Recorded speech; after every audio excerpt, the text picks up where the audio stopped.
Olá, meus amigos do Tecmundo, tudo bem com vocês? Começa agora mais um episódio do Tech Inverso, o podcast do Tecmundo que explora as fronteiras da tecnologia, porque tecnologia não é só celular. E hoje aqui comigo na mesa está o meu companheiro de guerra, Leonardo Rocha. Salve, Paiãozinho, salve todo mundo do Tecmundo que está assistindo a gente. Muito obrigado por estarem acompanhando aqui a gente e é uma honra estar de volta também no podcast. E eu acho que hoje é o Tech Inverso, o podcast mais tecnológico de todos que a gente já fez, né? É porque é uma tecnologia que está por trás de tudo, o tema central aqui. Tudo que a gente fala hoje em dia tem relação com isso de uma forma ou de outra. E o cara que a gente vai conversar hoje é um dos caras que mais manja de internet na internet. É quase o CEO da internet. Senhor Carlos Internet está aqui com a gente hoje. É o Thiago Ayub, tudo bem, Thiago? Tudo bem, olá pessoal. Cara, que legal ter você aqui, é um prazer. Você sempre ajuda com a gente nas notícias e fazia tempo que eu queria bater um papo contigo mais elaborado. E pra mim é sempre um prazer falar sobre o que eu mais adoro, que é a internet, né? Cara, pra gente começar, quando a gente te acredita, a gente fala, o Thiago Ayub é diretor de tecnologia. Mas eu sinto que isso é um pouco vago pra mim. O que você faz de fato? Hoje, esse título significa que eu lidero um time de tecnologia, ou seja, eu tenho um pelotão de pessoas que me apoiam a fazer a internet funcionar. Então hoje eu exerço um cargo de liderança, de desenhar estratégia, acompanhar a equipe e fazer com que tudo funcione. Então dificilmente estou no roteador configurando alguma coisa, mas nas minhas telas, eu tenho 3 telas em casa, sempre tem um terminal Linux, sempre tem uma telinha preta onde eu estou trabalhando. Então falo mais com pessoas do que roteadores hoje, se inverteu a lógica. Antigamente falava mais roteadores do que pessoas, então era nerdão total. Hoje estou para ajudar as organizações a fazer a internet funcionar. Entendi. E quando você entrou, assim, cara, quando você era moleque, você falou, putz, eu vou trabalhar com o quê? Vou trabalhar com tecnologia, vou fazer programação. Como que você entrou nesse mundo? Eu entrei sem perceber que eu estava entrando, né? Fui da primeira geração de usuários da internet brasileira. Eu estava ouvindo o Ronaldo Lemos aqui com vocês, então eu sou daquela geração deles, de 95, de ter internet em casa, quando as pessoas não sabiam exatamente o que era internet. Eu lembro que no Jornal Nacional, quando deu a notícia de que chegaria uma rede chamada internet, já tinha em casa há muito tempo, eu falava, mas nossa, como que o telejornal está tão atrasado em relação à notícia? Então, eu fazia parte da comunidade dos micreiros, como a gente chamava naquela época, quem tinha o 486 em casa, o computador antigão. Eu lembro que tinha 66 MHz de CPU e tinha 32 MB de RAM. Era a máquina que eu tinha para poder acessar a internet naquela época. Hoje em dia um celular já dá um pau nisso daí. Dá uma porrada nisso. E em relação de banda, era 0,014 megabits por segundo. Então hoje a gente fala de planos acima de 100 mega, lá era 0,014 megabits por segundo, que é a unidade correta. Então era um entusiasta, né? Então fui dessa primeira geração que teve a oportunidade de ter computador em casa. Minha família percebeu que isso era um investimento, entendeu que o mundo dos Jetsons envolvia, o mundo do futuro envolvia ter computador em casa. E ter computador em casa ligado à rede mundial de computadores, que era o subtítulo que a internet tinha na época, era importante. Então foi um privilégio que eu tive da minha família ter me permitido, eu tinha 9 anos de idade, estava no ensino fundamental ainda, a ter isso em casa. E naquela época, por isso que eu me identifiquei muito com o Ronaldo, não existia uma diferença muito entre profissional e usuário, porque no primeiro ano de internet do Brasil, o profissional mais experiente e o usuário mais experiente tinha 1 ano. Então a gente estava empatado. Então era uma comunidade que se ajudava muito. Então meu provedor me ligava para minha casa, sabia que eu era experiente e pedia ajuda. Então eu dava suporte para o meu provedor de internet na minha própria casa com 9 anos de idade. Então... Você já era o pai Ayub naquela época. Em versão miniatura, em versão mirim, mas já. Já. Então por isso que a minha história... Então eu sempre fui um usuário que estava envolvido com manter a rede operando. Com essa sensação de comunidade. Porque nos primórdios, quando... não era nem mato, era tudo rocha nua. Primeiro vieram as pessoas. É engraçado ver nesse dilema do ovo e da galinha. Quem que veio primeiro para a internet? O conteúdo das pessoas. Vieram as pessoas. Eu sou da primeira safra de pessoas. Então, se você abrisse o site dos veículos de comunicação, da Folha, do Estadão, dos jornais impressos, né? Vinha um logotipo e um telefone da central do assinante. Que é uma ideia um pouco absurda, porque primeiro que não tinha notícia lá, nenhum tipo de conteúdo. E segundo, a pessoa tinha que desconectar da internet para ligar para a central do assinante. Não existia o comércio eletrônico. Assim, o meu cliente está na minha frente. Hoje, tudo é feito para que você clique e faça uma compra, né? Para ser o processo mais fácil. Mas nem se olhava a internet a sério como um veículo de compra. Você tinha que sair da internet, pegar um telefone fixo e fazer uma compra. Então, nesses primórdios, eu fui me misturando. E aí, nunca mais parei. Entendi. E, cara, na tua equipe de trabalho, assim, quando você vai contratar alguém novo, assim, para o pessoal que está assistindo a gente quer entrar nesse mercado de trabalho, o que você busca? O que esse profissional novo tem que trazer de bagagem para fazer brilhar teu olho? Eu trabalho de um jeito muito diferente, né, em contra-recrutamento. Eu não gosto de deixar o recurso humano contratar, gosto de eu pegar o processo pela mão. E eu não olho para currículo. Na verdade, alguns eu já contratei sem sequer olhar o currículo, né? O que eu faço são testes para buscar habilidades, né? E nessas habilidades, aquelas que eu preciso que esse profissional tenha de lidar com algo que é inédito, trabalhar com improviso, se comunicar muito bem, são as coisas que eu acabo procurando. Então, quando alguém me pergunta, né, que TI está em alta, né? Algum motorista de Uber me pergunta muito isso, ou na festa do condomínio, festa de 15 anos, baile de debutante. E aí, como é que eu posso entrar na sua área? E eu sempre frustro as pessoas, que elas têm expectativa que eu diga um curso, faça uma faculdade X, faça um curso livro X, mas isso eu acho que é secundário em relação a ter as habilidades e ter gosto pelas coisas. Eu acho que tem muita gente tentando embarcar no TI e eu pergunto, você se enxerga trabalhando sentado 14 horas seguidas na frente do computador? Não aguento ficar com a tela, me canso. É a mesma coisa que eu perguntar para quem quer entrar na medicina se você tem medo de sangue, né? Que é algo que você vai lidar com o tempo todo. Então, ter um gosto assim, inverterado pelo computador, pela tecnologia, gostar de entender como as coisas funcionam, é o que eu procuro. Como, por exemplo, duas coisas que eu pergunto, que me frustram muito, são profissionais super gabaritados, que passaram por empresas grandes, eu pergunto, você vai trabalhar comigo para fazer a internet funcionar? Qual internet você tem na sua casa? Qual o provedor e o quanto de banda? O cara não sabe. Se ele não cuida da própria casa, né? Se você é o principal bastião da internet na sua casa, na verdade deixou de ser, como é que você vem aqui comigo para cuidar da internet dos outros? Então eu acho esquisito quem não sabe dar esses detalhes. Eu sei a minha operadora lá em casa, agora a banda eu não sei, eu admito. Mas sabe quanto paga pelo menos o preço? Sei. Pelo menos isso, eu chego com pessoas que não sabem nem explicar, né? Não, mas... Eu queria não saber explicar quanto eu pago de internet. Qual o modelo do roteador? Você sabe o modelo do roteador de cabeça? Eu sei. Pelo menos o fabricante sabe. É, da operadora. É da operadora, ok. Assim, eu sei que não é o melhor dos mundos, é o que vem com a operadora. Mas pelo menos você materializou a internet na sua cabeça. O problema é trabalhar com isso e torná-la invisível, porque acho que a maioria das pessoas, ela se tornou invisível. Ah, não, tem Wi-Fi. Wi-Fi é sinônimo de internet para as pessoas. E de onde vem? Exatamente. E para mim a pergunta matadora, eu pego um papel e caneta, coloco na frente do cidadão assim, amigão, rascunha para mim como é que funciona a internet. As pessoas não desenham. Mesmo com os cursos, mesmo com as certificações, ninguém para olhar. Todo mundo olha o micro, né? O protocolo de detalhe, mas olhar o macro, desenha para mim, rabisca para mim. Mas esse desenho é como a internet chega até o local? Seria, mais ou menos? Qualquer desenho. Como é que funciona? Tem a ver com uma das perguntas que o nosso público mandou, né? Qual a parte física da internet?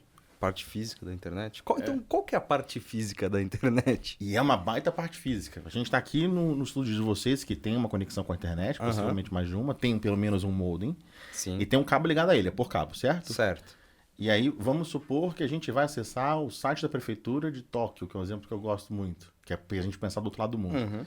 Como é que é esse caminho físico? A gente vai encontrar nosso modem aqui no estúdio de vocês, tem uma fibra ótica atrás dele, a gente vai começar a puxar esse cabo, vai chegar em alguma caixa de distribuição aqui da sede de vocês, esse cabo continua até o poste, a gente continua puxando ele, vai chegar até uma central do provedor que a gente chama de POP, ponto de presença, em inglês, que continua puxando, vai chegar até um edifício perto do mar, que a gente chama de landing station.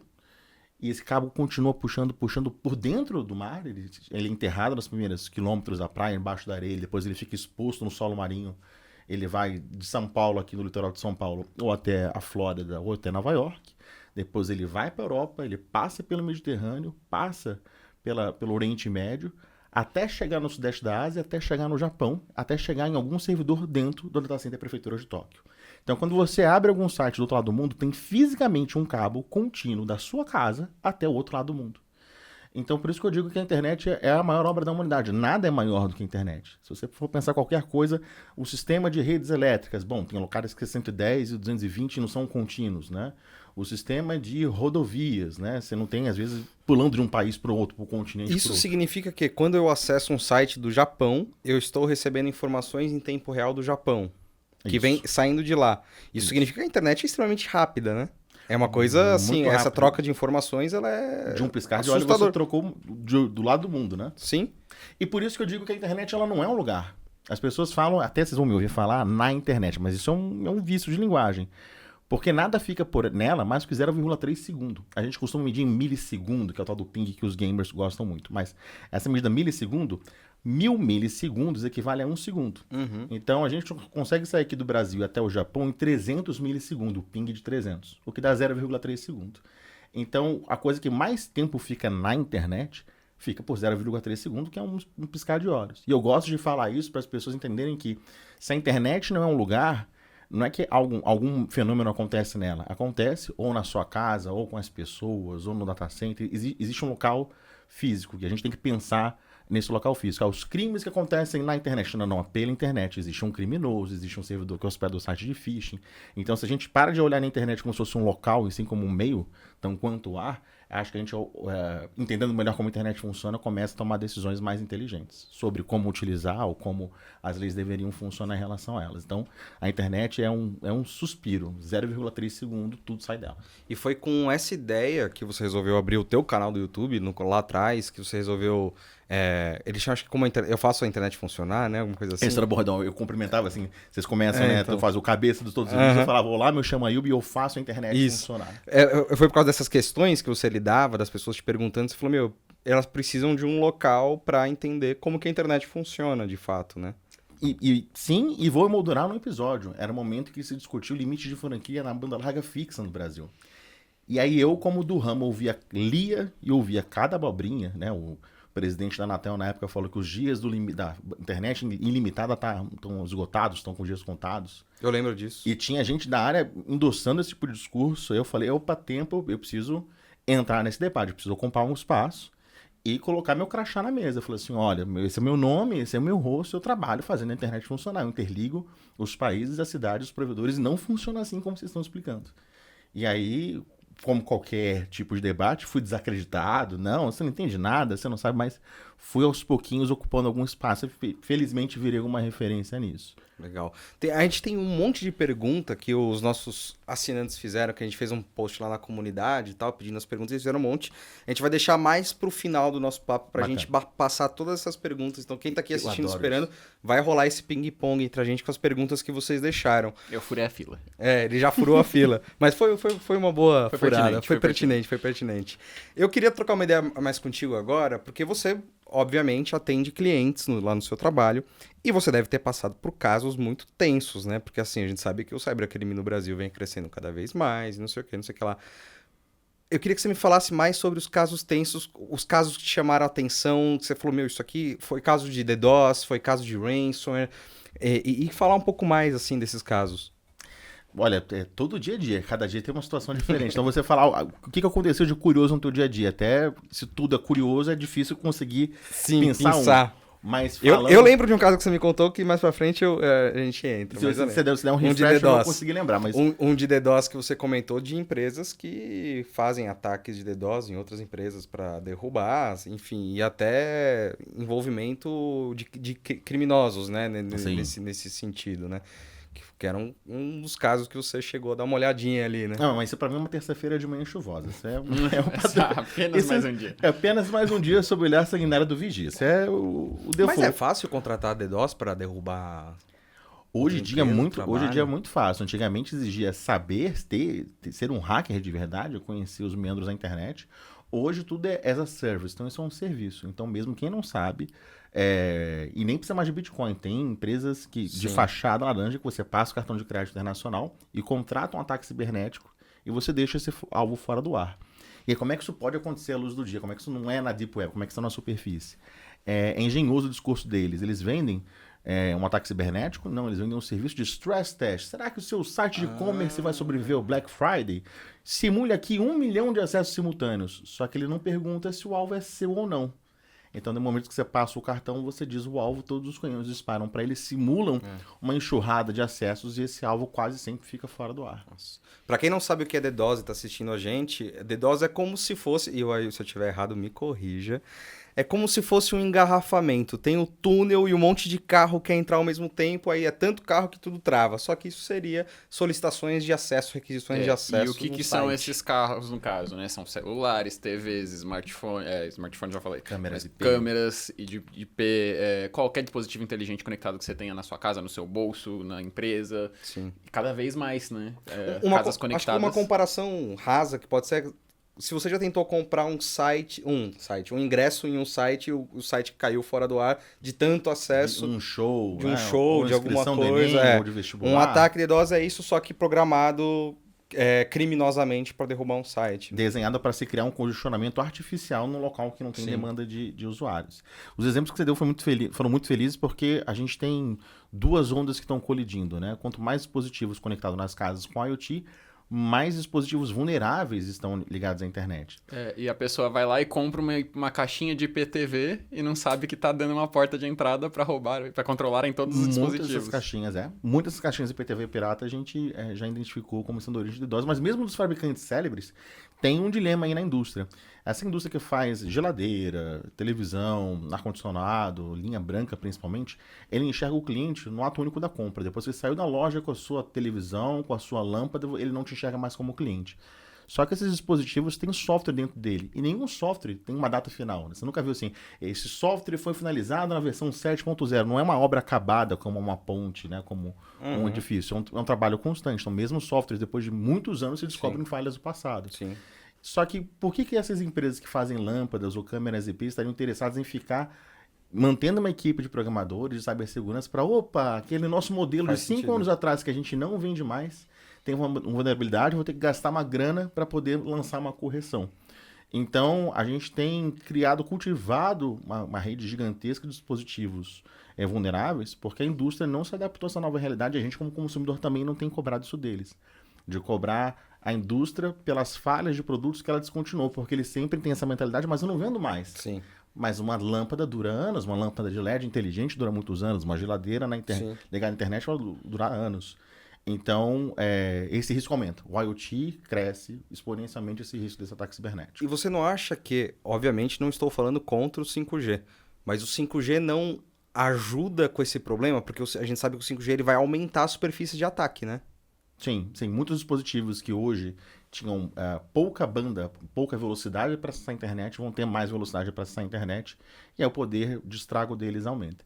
Mas sobre o 5G especificamente, eu sou incrivelmente cético. Assim, eu me sinto um dos poucos na minha área que olha com um pouco mais de ressalva, um pouco dessa euforia que as pessoas falam do 5G, que tudo vai mudar. Ah, que tudo vai mudar? Eu também não acredito, mas... Que tudo daqui para frente, tudo será diferente. Não...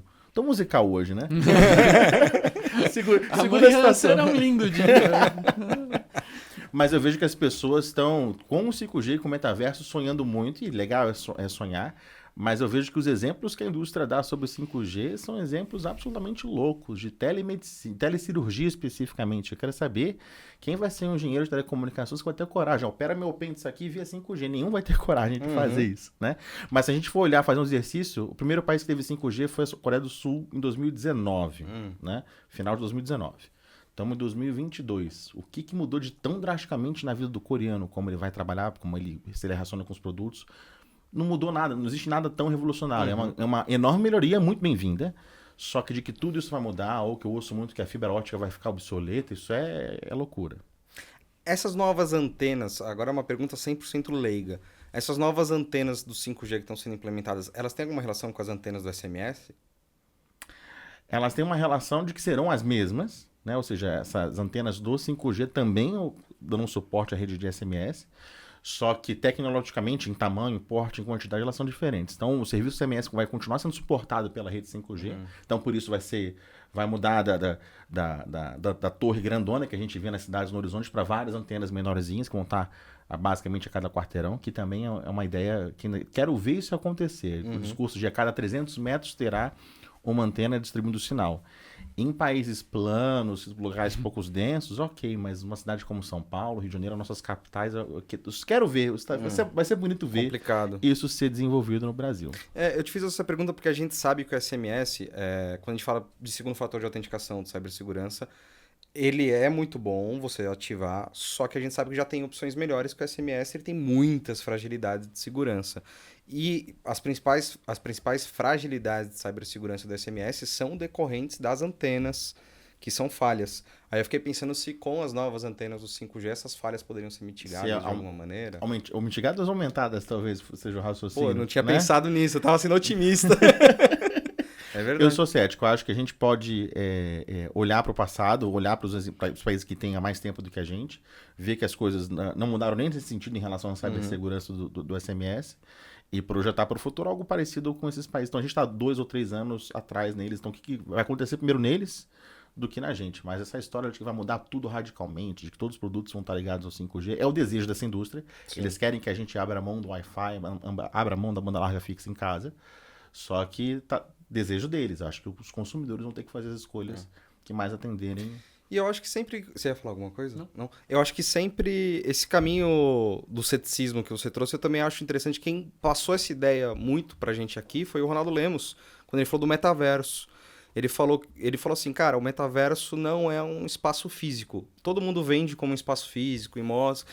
E o metaverso, pra mim, na verdade, é o tempo. É o tempo que você desprende no ambiente. Aí ele citou o exemplo do Roblox. Por exemplo, o Roblox já é um metaverso, né? E ele tava explicando porque eu falei, cara, é isso. É uma ideia vendida que é o ou de alguns mundos, né? O Minecraft, Second Life, são uma linhagem de experiências de imersão que a gente tem já há muito tempo. Second Life acho que é do final da década de 90, se não me falha a memória, né? Sim. Então a gente tem que separar, isso é interessante, de como a internet, ela é, como eu falei, a maior obra da humanidade.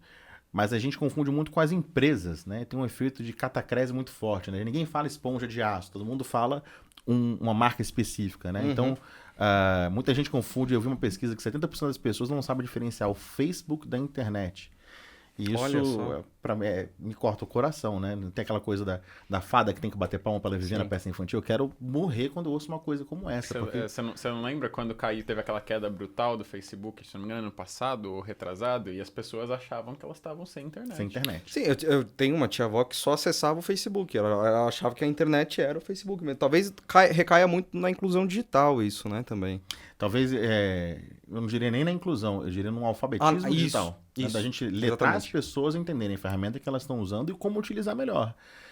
Não tem aquela frase de que o risco de não entender de política é ser governado por quem sabe. Eu diria que talvez o risco de não entender como a internet funciona é ser conduzido por quem o sabe.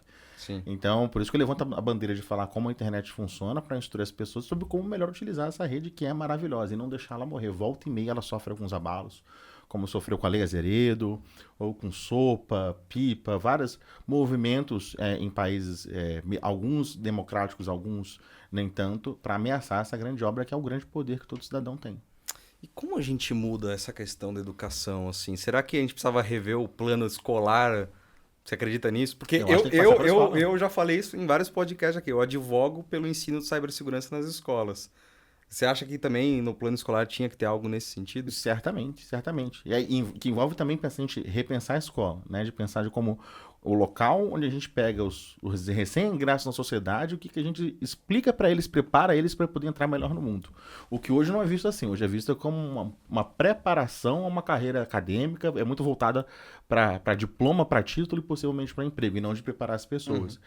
A internet, falar sobre cibersegurança na escola é totalmente pertinente, de como a internet funciona, os fake news, né? Fazer o letramento de como entender como a notícia funciona, como a imprensa funciona, porque o novo cidadão precisa entender como a internet funciona, como fake news funciona, a imprensa, o jornalismo, as leis e a cibersegurança, né? A internet hoje, criança de 6, 5 anos já está na internet, né? Você vai aprender como isso, né? É complicado mesmo. Eu queria continuar nos casos tensos do seu trabalho e falar sobre o ransomware, que deve ser... Você já passou?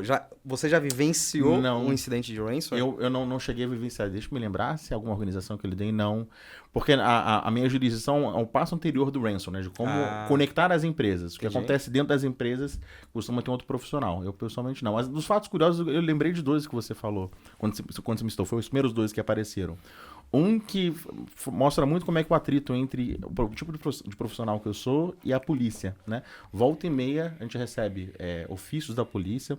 Quando a gente recebe a ordem judicial, não se discute, a gente cumpre. Mas a polícia, meus colegas, ou de promotores, debatem se a gente gente deve responder ou não, porque não é uma ordem de um juiz, né? É um pedido, né? E a gente se preocupa muito com a neutralidade da rede, ela é uma coisa sagrada pra gente, né? Tem gente que fica achando que a gente fica vendo o que as pessoas acessam, que a gente tem lá um telão, tipo da Atena, né? Põe na tela, o que o Joãozinho tá vendo agora? O Juninho tá muitas horas no X-Vídeos, hein? Jogar na tela e ficar comendo com pipoca, vendo que a pessoa conversa. Isso não existe. A criptografia, né, não permite que a gente faça esse tipo de trabalho. Então a gente sabe muito pouco sobre o que as pessoas fazem. Nem histórico de navegação, claramente, os provedores de internet têm de uma forma consumível, de uma forma fácil. Então a parte do sigilo, é uma questão de ouro. Pra gente não conta o sigilo médico-paciente. Então, justamente por isso, bate a nossa porta, alguém entrega um documento assinado por um delegado, quero saber o endereço de tal, o endereço e de quem é. Então, quando isso vem do policial e não vem do judiciário, isso é um assunto polêmico, um assunto quente na nossa área. A maioria dos meus amigos mais próximos, a gente só acata a ordem de juiz. Quando a gente vê alguma coisa da polícia, a gente manda, procure um juiz, né? Não é seu papel, não é meu. Mas teve um colega que ele resolveu ouvir, né? Que o policial estava pressionando muito ele. E era um caso de sequestro de uma menor de idade. Então o cara tinha assediado a menina via internet, marcou um encontro com ela e ela evaporou. E aí ele resolveu quebrar essa regra de ouro. Não, dada a emergência da situação, eu vou ajudar. E ele viu que a última mensagem que ela tinha mandando despedindo da família era do link de internet que ele era responsável da rodoviária da cidade. Ele abriu esse sigilo assim, olha, essa mensagem veio da rodoviária. A polícia foi cantando o pneu e achou ela antes de subir no ônibus com o cara. Então foi uma das histórias emocionantes que já passou pela minha mão. A outra ligada de DOS, era uma internet, é uma cidade que todos os provedores de internet estavam fora do ar por conta do ataque de DOS, esse ataque cibernético, por conta da concorrência entre uma empresa e outra, e tinha um cliente muito furioso, que foi armado pro provedor, colocou a arma no balcão e falou, só saio daqui quando eu tiver com a internet no ar.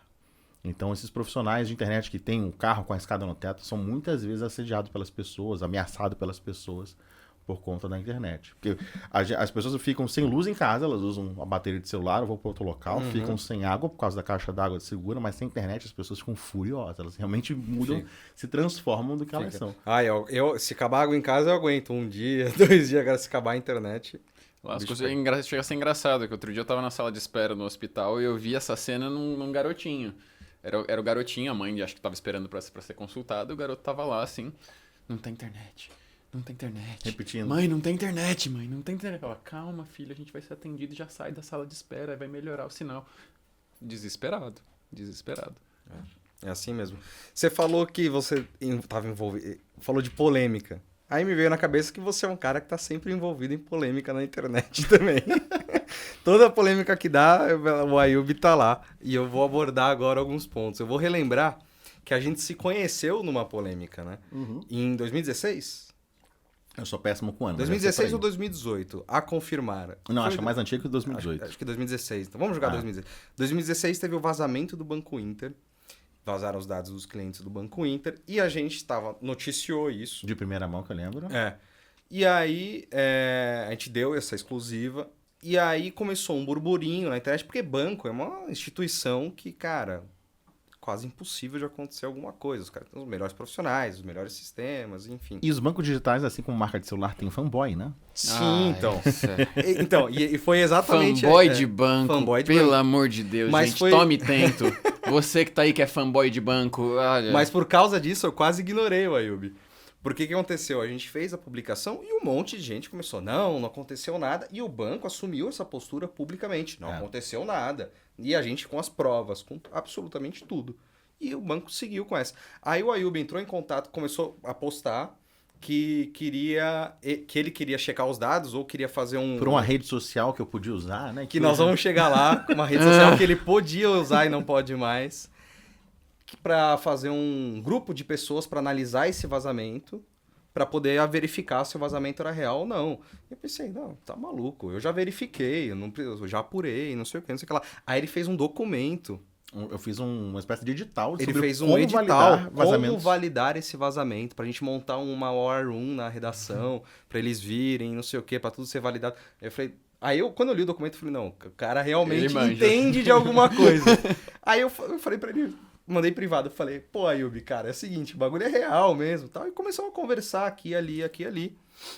E não foi por mim, ele acabou recebendo esse vazamento também. E ele falou, ó, eu acabei de... A gente tava conversando há uns 2 dias, ele acabou recebendo também. E depois vazou, acho que a chave criptográfica. Eu recebi a chave privada, isso. Isso, a chave privada do banco. E aí ele começou a postar, gente, recebi, é real, verifiquei, não sei o que, não sei o que lá, não sei o que lá. E aí ele recebeu uma censura. Uma empresa de cibersegurança, que eu não vou citar o nome aqui, quem tiver interesse pode jogar o processo no Google, que vai encontrar tudo detalhado lá do Ministério Público do Distrito e Territórios de Brasília. Tá lá o processo público para quem quiser ler. Uma empresa de cibersegurança do banco ameaçou, o CEO da empresa ligou para ele. E o que ele falou na ligação para você? Você quer versão longa ou versão curta? Eu vou dar a versão curta. Aqui você se sentir mais confortável. Eu vou acabar com a sua vida. Foi a versão curta que eu vi o telefone, De que tem um poder econômico de um banco. Porque ele é jornalista, né? Então, que eles iriam utilizar todos os mecanismos para poder acabar com a minha vida. Me denunciar. O famoso, você sabe com quem você tá falando? Tomei-lhe uma carteirada pelo telefone. Sim, se você continuar a investigação, e eu estava provando, né, reforçando o que o Paião deu de furo de notícia aqui no Tecmundo de que o vazamento houve, então se eu continuasse me manifestando, de que ele ia inclusive dizer para a Polícia Federal que eu era o invasor, para que eu fosse preso, para que minha família me visse ser algemado, para que todos os meus bens fossem apreendidos.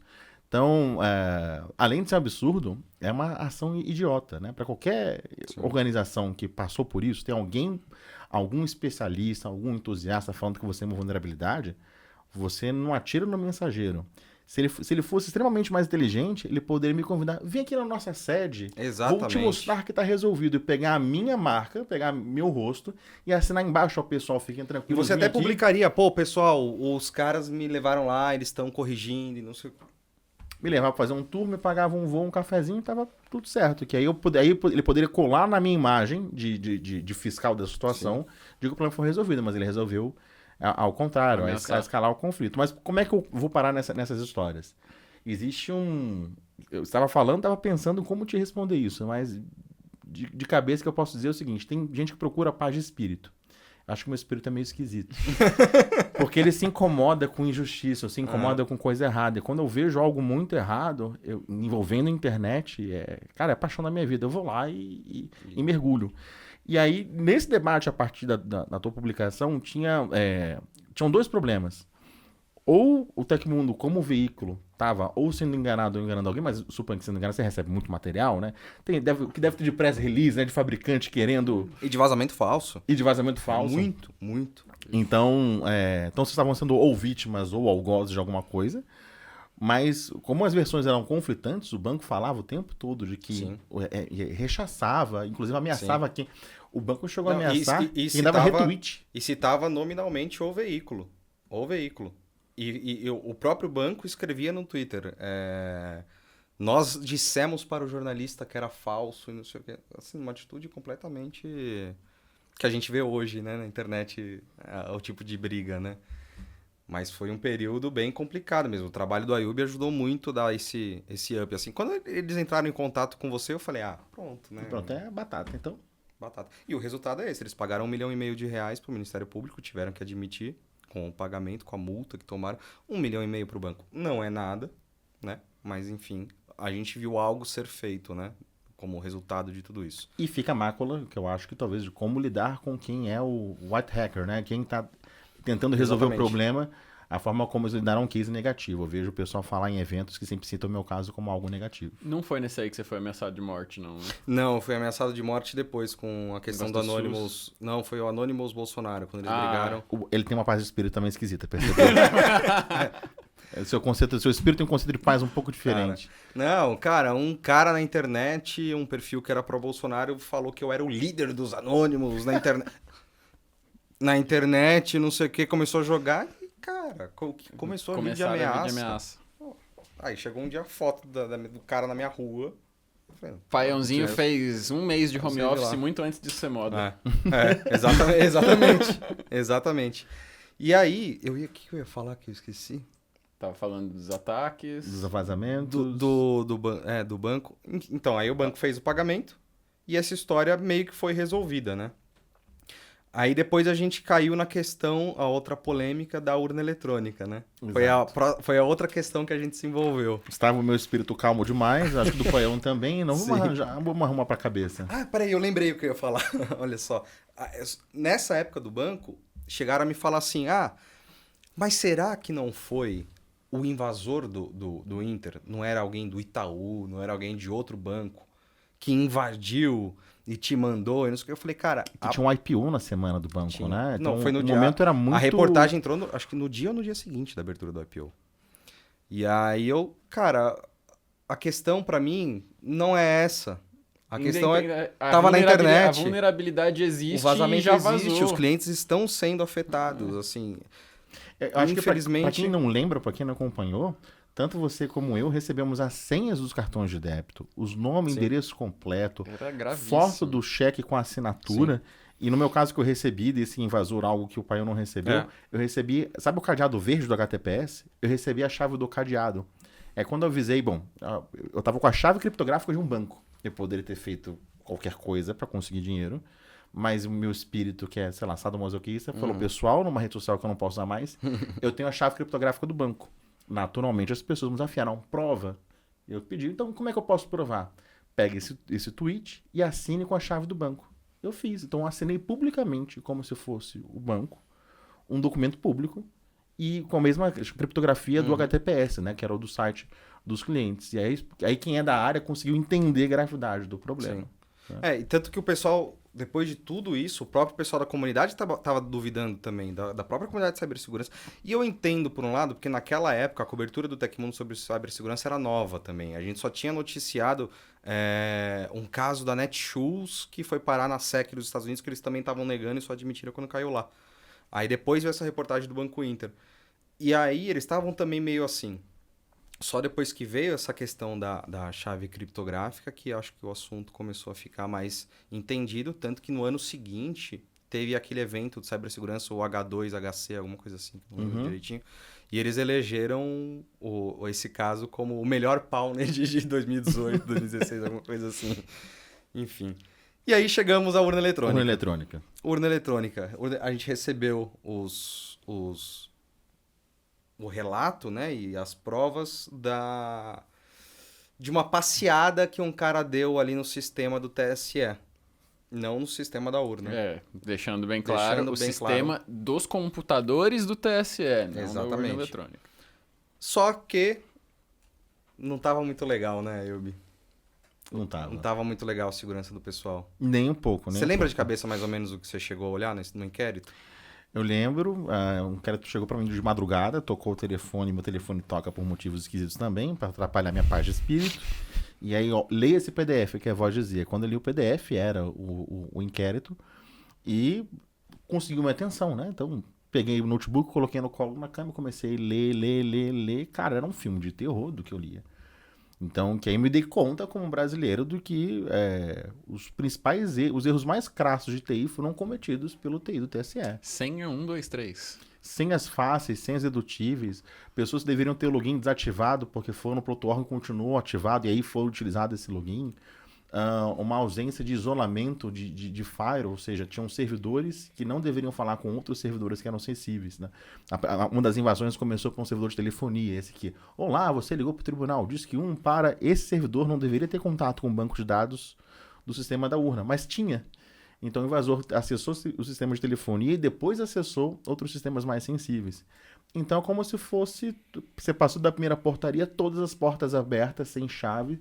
E eu fui lendo aquilo e me desesperando. E um detalhe que eu acho que acabei não falando contigo na cobertura. Para mim, a melhor reportagem sobre essa invasão é o que o Tecmundo fez. Que me marcou muito todo o inquérito é o TSE relatando à Polícia Federal o que houve. Eu não vi uma diligência, eu não vi a polícia vindo, aquela coisa CSI, né, de colocar pozinho, tentar procurar, validar se aquele ponto de vista estava certo. Não era só um mero relato. Infelizmente, a gente tem o caso que o log foi perdido também, né? Pela empresa que fazia essa segurança, né? Eu vejo muita gente falar isso como se fosse perda de provas, mas apagar log não é um ato tão incomum. É isso errado. Que eu falar. Obrigado por falar isso. não é uma... Porque o log, para as pessoas entenderem, é um registro de tudo que aconteceu no sistema. Então, como muita gente utiliza o sistema do cotidiano, 90% daquele conteúdo, 99% daquele conteúdo é relevante. O usuário paião entrou, o usuário paião desconectou, alguém trocou a senha, alguém habilitou a função. Então, aquilo é um arquivo de texto com muito ruído. Quando enche o disco do dispositivo, muito comumente você apaga aquilo. Porque aquilo a gente utiliza para poder diagnosticar quando tem algum erro. Então, o principal local quando a gente olha é quando tem algum erro. Então, não é incomum empresas de TI, no Brasil e no mundo inteiro, apagarem esses arquivos quando não os consideram interessantes. Num local de alta segurança, eu acho que eu não faria isso. Eu não vejo um banco brasileiro apagando log. Ele deve guardar aquilo por muito tempo. Porque, dada a responsabilidade que um banco tem com o dinheiro das pessoas, né? Se alguma coisa aconteceu muito tempo atrás, como que a gente volta na linha do tempo? A gente volta com log.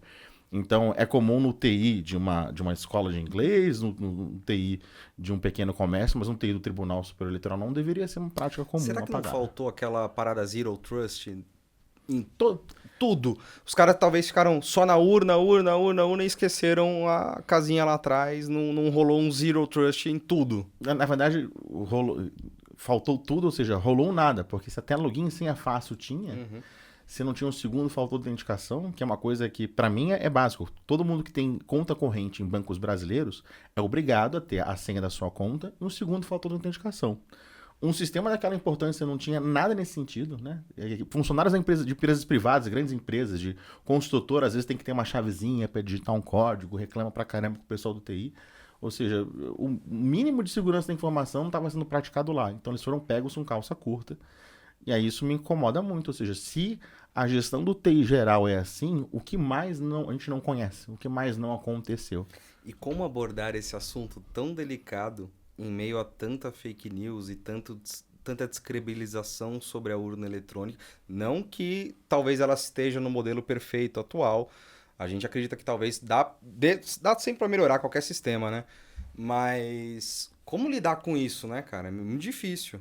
É muito difícil e eu vi que as pessoas, muitas fizeram a seguinte escolha, de fechar os olhos, fingir que esse assunto não é debatível, ou de prometer, não, daqui a algum ano vamos voltar a debater esse tema.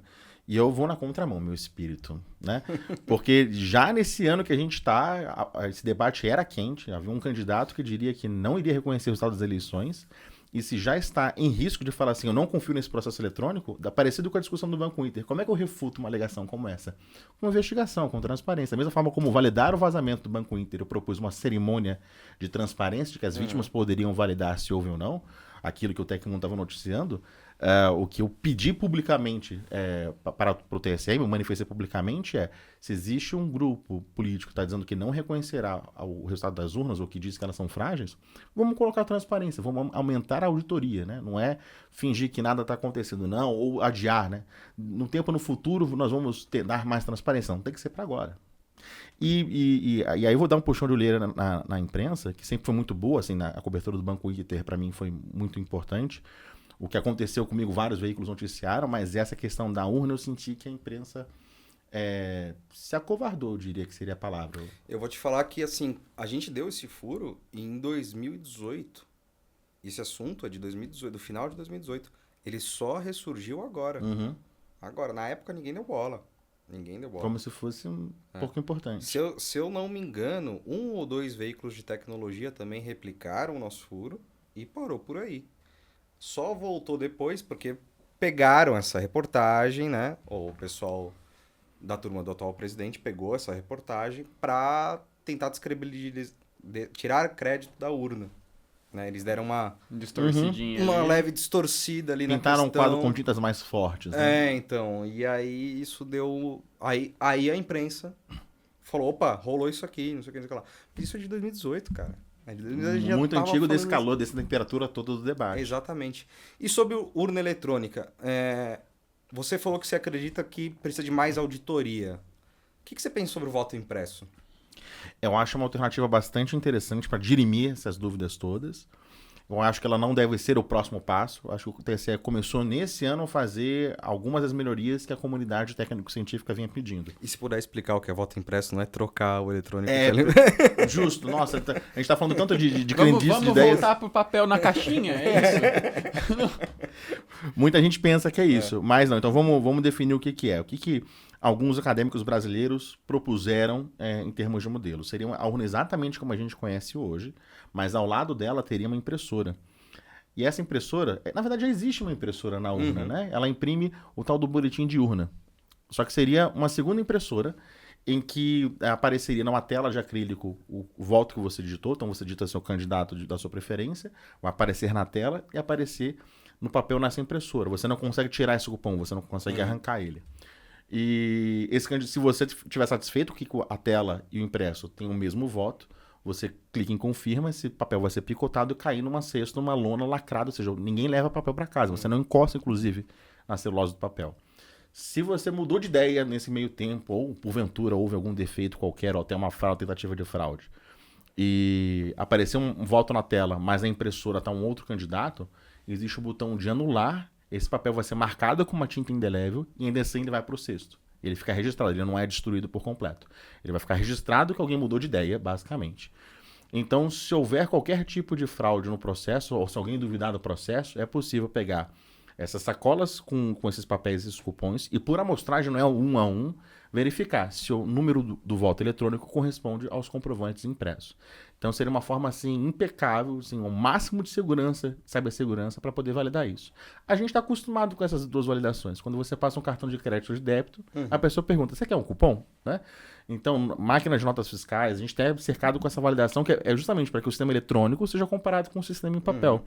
E o próprio TSE já faz isso para o tal do boletim de urna. Por que a urna tem uma impressora? Porque vai que alguém, durante a totalização dos votos, a transmissão dos resultados dos rincões do Brasil para o TSE, alguém diz que teve mais votos para o candidato A e menos para o candidato B. Se alguém, durante o somatório dos votos, fizer uma fraude, como existe um cupom no final de cada votação, você pode comparar. Não, aquela urna daquele bairro teve 100 votos e não 120 para aquele candidato. Então, para o somatório e totalização, já existe esse mesmo mecanismo de comparar o papel do boletim de urna com o eletrônico. Sim. Só que para o voto individual não existe. E aí isso dá uma brecha de que algum hacker, ou até por uma falha, por um defeito, alguém modifique a urna para que ela não fosse honesta, para que aparecesse um voto na tela, mas na memória seja registrado um voto para outro candidato. Sim. Hoje, se essa fraude for feita ou no hardware ou no software, é muito difícil identificar essa fraude. Somente um perito, por muito tempo, poderia descobrir isso. Enquanto, se a gente tiver o cupom impresso, qualquer pessoa, qualquer associação de moradores vai poder comparar o aplicativo do TSE com contar em voz alta na frente de todo mundo os papéis na sacola da urna. E é um assunto, cara, acho que triste não é uma palavra, mas é um assunto que é super importante, mas está sendo muito difícil ser discutido porque ele foi completamente politizado. A gente vê o trabalho do o professor Diego Aranha, né?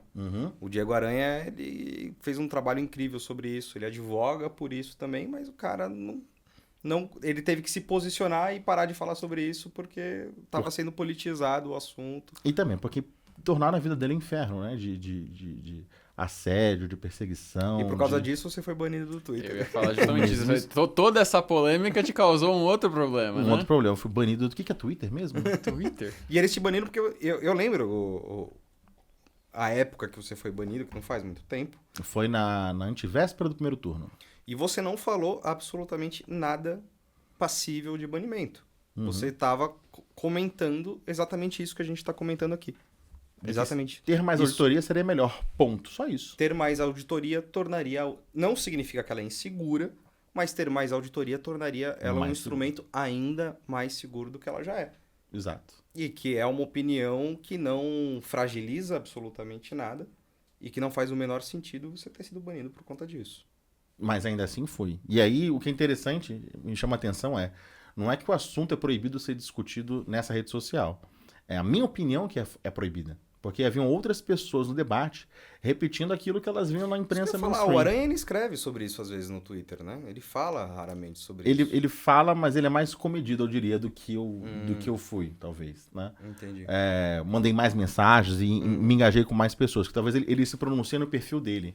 O que eu fui eu troquei mensagem com pessoas publicamente que estavam repetindo o discurso mainstream, de que elas são invioláveis, de que são perfeitas, de que nunca houve evidência de fraude. Pera lá, em bancada, em teste entre quatro paredes no TSE, houve uma fraude bem sucedida, né? Em teste de bancada. Então vira aquela discussão de narrativa, né? Mas, de fato, eu nunca falei que houve fraude no pleito de verdade, ou que haverá fraude. Eu simplesmente falei de cibersegurança. E as pessoas estavam falando comigo, e aí o que a gente pensa, né? Talvez exista um bot que procure palavras-chave para poder banir automaticamente. Mas não, as pessoas estavam conversando comigo, que repetiam o discurso, aquele de não enxergo, não vejo, não ouço, ninguém tomou nenhum tipo de sanção. E a minha opinião especificamente, que era mais auditoria dará mais transparência, ela foi proibida. Um exemplo concreto, teve um eleitor que tirou a foto da urna sendo ligada e aparece o Tux, que é aquele pinguim que é símbolo do Linux. Sim. E ele ficou feliz de saber que a urna roda em Linux. Eu respondi, eu também fico feliz, as primeiras urnas rodavam em Windows, né? Como o Linux é código aberto, a gente fica mais seguro, porque todo mundo pode auditar esse sistema operacional. Se ele tiver alguma falha, todo mundo vai saber, e isso pode ser corrigido. Eu gostaria que o software que contabiliza os votos também fosse código aberto. Ponto, só falei isso para poder também auditar igual o Linux, né? Então, esse tipo de opinião é proibida. Então, o TSE prometeu. A gente, não sei se você estava presente, eu estava presente no Mindsec de 2018. não estava. Teve um debate entre o Aranha e o Ricardo Coimbra, do TSE. E o Ricardo falou que o TSE pretendia abrir em breve o código-fonte da urna. E muito legal, todo mundo achou maravilhoso. E não foi até hoje. Por que seria legal ter o código aberto? Porque muita gente fala, nossa, vazou o código da fonte da urna. Por que seria legal ter isso aberto? Seria legal ter isso aberto, que qualquer entusiasta ou estudante de computação, qualquer programador, qualquer um que saiba ler código-fonte, como os softwares são feitos, poderia ler esse software, aprender como é que ele funciona, seria um aprendizado, e qualquer falha que houvesse poderia ser encontrada. É como você mostrar os ingredientes que tem no rótulo de um produto, né? Se alguém é alérgico, você sabe graças aos ingredientes. Então, muita gente fala, mas isso é bobagem, o brasileiro não é programador. Mas a liberdade de ver o código-fonte é parecida com a liberdade de imprensa. Vocês são jornalistas, vocês não sabem programar. Mas se vocês, com essa liberdade de código-fonte, colocar na minha mão, de pessoas que trabalham comigo, a gente consegue, ou outro cara que tem um opinião diferente, um cara de outro país, enfim. Essa liberdade desse código passar de mão em mão, a quantidade de olhos sobre ele aumenta. E toda a internet é baseada em código aberto. O Firefox, o Linux, as principais tecnologias que a gente depende, o Apache, o Nginx, o banco de dados MySQL, tudo que de software que a gente utiliza que sustenta a internet nos servidores, ele é de código aberto por essa vantagem, ele pode ser altamente auditado. É por isso que as pessoas confiam nele, né? Por isso que a Microsoft hoje até abraça o Linux, por ser uma solução de código aberto. Então, a gente costuma falar em cibersegurança que por obscuridade, por escuridão, você não ganha mais segurança, é o contrário. Tornando transparente é que você ganha mais segurança, com mais holofotes. E aí a postura do TSE até então tem sido ainda arredia, ainda na obscuridade, querer esconder, restringir a quantidade de pessoas que veem esse código-fonte. Aí muita gente fala, mas o código é aberto, o OAB, os partidos conseguem ir lá se inscrever para poder ver. Primeiro que até 2018 isso era feito de uma forma bem leonina, bem um menino da bola, né? Existia uma sala como essa aqui, com as urnas aqui, mas sem acesso à internet. O código-fonte ficava numa outra sala e os auditores, quem se inscreveu, tinha que ir para lá, sem papel, sem caneta, sem câmera fotográfica, memorizar o código-fonte, Meu Deus, voltar para a sala com a urna e tentar algo. Como é que você faz uma auditoria dessa? Vamos auditar uma planta de um prédio, né? Você me contratou para construir um prédio para você. decora aí. Decora a planta. Eu vou no carro, vejo a planta, fecho e olho se essa viga está no local certo. Isso não existe, né? É um jogo de perder. Então eu sinto que talvez uma questão de cultura da organização mesmo, da equipe de TI, eles têm muito medo, eu acho, talvez, de alguém detectar alguma coisa. Então eles fazem o jogo ser muito travado. Eles têm melhorado muito, isso é reconhecível, melhorado muito, mas ainda falta muito. Eu quero mais transparência. Né? É que eu acho que é o mínimo, né? O cidadão, ele quer sempre mais transparência do governo e ele quer que o governo sempre melhore. Isso não significa que o governo foi fraudado, não, a gente quer melhoria, a gente quer ver sempre a coisa andar, né? Vamos seguir agora para as perguntas, principalmente para as perguntas do pessoal que mandou na nossa aba comunidade no YouTube. Se você não dá uma olhada na nossa aba com frequência, a gente direto tem algumas interações, indicações de conteúdos lá do site, então fica de olho. O Ivan Brito mandou uma pergunta que pode até ter uma explicação bem técnica. Ele mandou várias, né? Mas vamos começar pela primeira. Qual é o comprimento e a frequência de onda que usamos para acessar o espaço virtual e se isso varia em alguma hipótese? Varia bastante. Tanto no Wi-Fi como na fibra ótica, existem ondas, frequências de onda, aquele lambda da física que a gente estudava, que são específicas. E é justamente por esse motivo que não é possível ter tantas operadoras de internet móvel como tem internet fixa. Né? Na internet fixa, a gente tem no Brasil mais de 20 mil empresas. Ah, é? Porque a fibra ótica, como é um meio físico confinado, as frequências uma não interferem na outra. Já no ar, na internet móvel, uma interfere com a outra. Por isso que o governo, a Anatel, separa uma frequência para cada um. Tem uns leilões, por isso que vale muito dinheiro, porque é um bem muito escasso. Então, de cabeça, eu não vou lembrar os números das frequências da internet móvel, que não é tanto a minha área, mas a minha tribo, que é a da fibra ótica, se você quiser saber a frequência especificamente, uma das mais populares é 1310 nanômetros. É a frequência da luz dentro da fibra ótica para poder espalhar o sinal por pelo menos até 10 km. Acima disso, ele tem outras frequências. Então, existe uma parte física da internet muito importante. O Brasil tem indústria nessa área. Uma parte dela está crescendo, que são as indústrias de modems, e uma está diminuindo. A gente tinha uma empresa brasileira de cabos submarinos, o que era um orgulho para a gente, que a gente fabrica avião com a Embraer, a gente fabricava cabo submarino, mas os franceses levaram esse nosso cérebro embora, compraram essa divisão brasileira, e a gente perdeu uma indústria que trabalha nessa parte da física. Então, existe uma relação entre o estudo da física, os físicos, a física quântica, que impacta muito diretamente nessa tecnologia que a gente utiliza na fabricação dos equipamentos. Então, tem números aí de frequência como esse. Outra pergunta do Ivan Brito é: aquela tal de Li-Fi vai realmente existir ou foi mais uma trollada da internet? Eu acho que a internet via luz, né? Sim, Wi-Fi, nunca ouvi era falar. Um sistema de luz que, tipo, sei lá, luz com internet vinha do poste, e aí você batia a luz no seu celular e você tinha Sério? internet. Seria do que? Super simplificando. Seria animal. Mas é basicamente isso. E uma das desvantagens que ele apontava como vantagem é como é que você pega um dispositivo como esse e você impede que... Lembra do antena gate que o Steve Jobs segurava? Como é que você faz uma antena gate de dispositivos hoje? É difícil. Mas com Wi-Fi, como uma lâmpada, você pode tampar simplesmente o sensor. Como é o sensor do controle remoto de televisão, né? Que usa um infravermelho. Então seria uma das formas da gente fazer isso. Então essa desvantagem ou vantagem, dependendo desse contexto, é como você consegue tirar o sinal. Como uso doméstico, eu não vejo isso avançando muito. A gente tem trabalhado com coisas que são omnidirecionais, em todas as direções, né? Não algo direcionado. Existe um pequeno nicho de internet industrial que envolve essa mesma tecnologia, que são com raios laser. Parece que quando você fala raio laser, parece uma alta tecnologia, sabre de luz, né? Mas existem ambientes industriais onde já existe muita interferência, ou tem uma fonte muito forte eletromagnética. E a gente para de trabalhar com essas ondas eletromagnéticas nesse espectro e trabalha com luz. Então, parece... Sabe radar que multa? Parece umas caixinhas muito iguaizinhas, só que tem uma no mesmo formato num prédio, outra no outro, mas são indústrias, mineradores, no caso, muito pequenininho. Isso seria mais legal que o Wi-Fi? O Wi-Fi já... Você liga ali o modo já tá em tudo. Exato. E nesse caso, se aparece neblina, se você perde um pouco da visibilidade, o sinal cai. Então, por isso que ele até perguntou assim, será que isso era uma zoeira? É uma tecnologia que faz algum sentido em casos muito específicos, mas nas casas das pessoas eu não vejo essa tecnologia aparecendo, não. Isso aí. Entendi. Uma pergunta que na verdade, eu fiz a pergunta errada no começo, que eu falei que eu tava adiantando. Ele não perguntou qual é a parte física da internet, é o 3D8. Ele perguntou qual é a parte física dos dados. Imagino que, sei lá, como é isso armazenado nos servidores, por exemplo. Como a internet não é um lugar, né? Então sempre tem o seu computador na sua casa, o seu dispositivo que está na sua frente. E na internet, onde percorre por menos que 0,3 segundo a informação, existe um outro computador do outro lado que a gente chama de servidor. Esse servidor tem basicamente as mesmas peças, CPU, RAM, disco, SSD, HD, só que o tamanho dele é muito maior, porque ele trabalha com volume de dados muito maior, e ele gera muito mais calor. Por isso que esses ambientes são climatizados, são bastante frios, é incômodo. É um lugar para a máquina fica bem, mas para a gente tem muito barulho, que são muitas ventoinhas ligadas. E o piso desses locais, onde ficam os servidores, os data centers, eles são pisos perfurados, então o ar-condicionado sai do chão, então para que quando você anda, entra o frio pela calça. Né? É um lugar muito, muito desagradável para o ser humano, mas e 30% da energia gasta para sustentar a internet é para refrigerar esses servidores. Né? Então existe um desafio aí ecológico grande de como continuar ampliando a quantidade de servidores que tem os conteúdos, as aplicações, os jogos, sem gastar tanta energia. E esses data centers eles ficam em cidades específicas.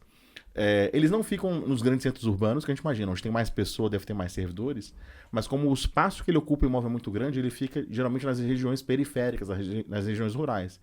A maior quantidade de servidores de data centers, onde tem servidores no Brasil, fica a oeste da capital de São Paulo, os municípios de Osasco, Santana de Parnaíba, Barueri, onde inclusive chegam até extensões dos cabos submarinos lá, E quando você olha para o prédio, parece um shopping sem fachada, né? Ele costuma ter poucos pavimentos, grande estacionamento, e lá ficam esses corredores frios, com bastante barulho. Infelizmente não dá para filmar. Talvez a gente pode fazer um episódio indo lá mostrando como é que é. Você tá no seu celular e do outro lado os servidores, como é que ficam esses ambientes. Mas tem vídeos aí na internet mostrando, o Google e o Facebook se orgulham de mostrar data centers. Ou seja, então existe o servidor de uma ponta, o seu dispositivo na sua casa, e uma rede de fibra ótica fim a fim que cruza o mundo inteiro para interligar esses dispositivos. Então a internet é muito física. E ela tem muito mais a ver com os mares do que com os céus. As pessoas falam em nuvem, né? Que a nuvem é um conceito de como você desenha, mas não tem nada a ver com a nuvem no céu mesmo. Na verdade, boa parte da interligação entre os países tem a ver com os mares. A gente interliga os países por cabos submarinos em vez de ser pelo ar ou pelo satélite, como a maioria das pessoas pensa. A gente deveria, então, em vez de falar tá na nuvem, tá no mar. Tá no mar. Tá no mar. E então, fisicamente, como os dados são, fisicamente eles são como é o interior do seu HD, do seu SSD, né? O mesmo material químico que constitui ali, vai armazenar aquilo na forma de sim ou não, né? De binário, e vai organizar aquilo ali. Perfeitamente. Exatamente isso. E aí, outra pergunta de emenda, que tem relação, como que a informação se transforma em ondas, né? Como que esse dado físico é lido e transformado nas ondas que trafegam pela internet? Da mesma forma como tem a placa de rede no computador, ou então placa de rede Wi-Fi, ela faz isso, né? Então tem o dado magneticamente armazenado no computador e ele vai transformar para ser transmitido em rede em onda. Então esses mesmos bits, sim ou não, vão ser transmitidos em pulsos de ondas. Eles não fazem por liga e desliga, por troca de fase, é um fenômeno físico por debaixo do capô, mas isso acontece tanto no Wi-Fi como na fibra ótica. Então existe um equipamento chamado transceiver, que ele é uma mistura de receiver com transmitter, né? Juntou nas duas palavras, que ele recebe impulsos elétricos do modem onde ele está conectado e transforma esses impulsos elétricos, de sim ou não, dos bits, em mudanças de fase da luz até a fibra ótica para chegar no seu provedor.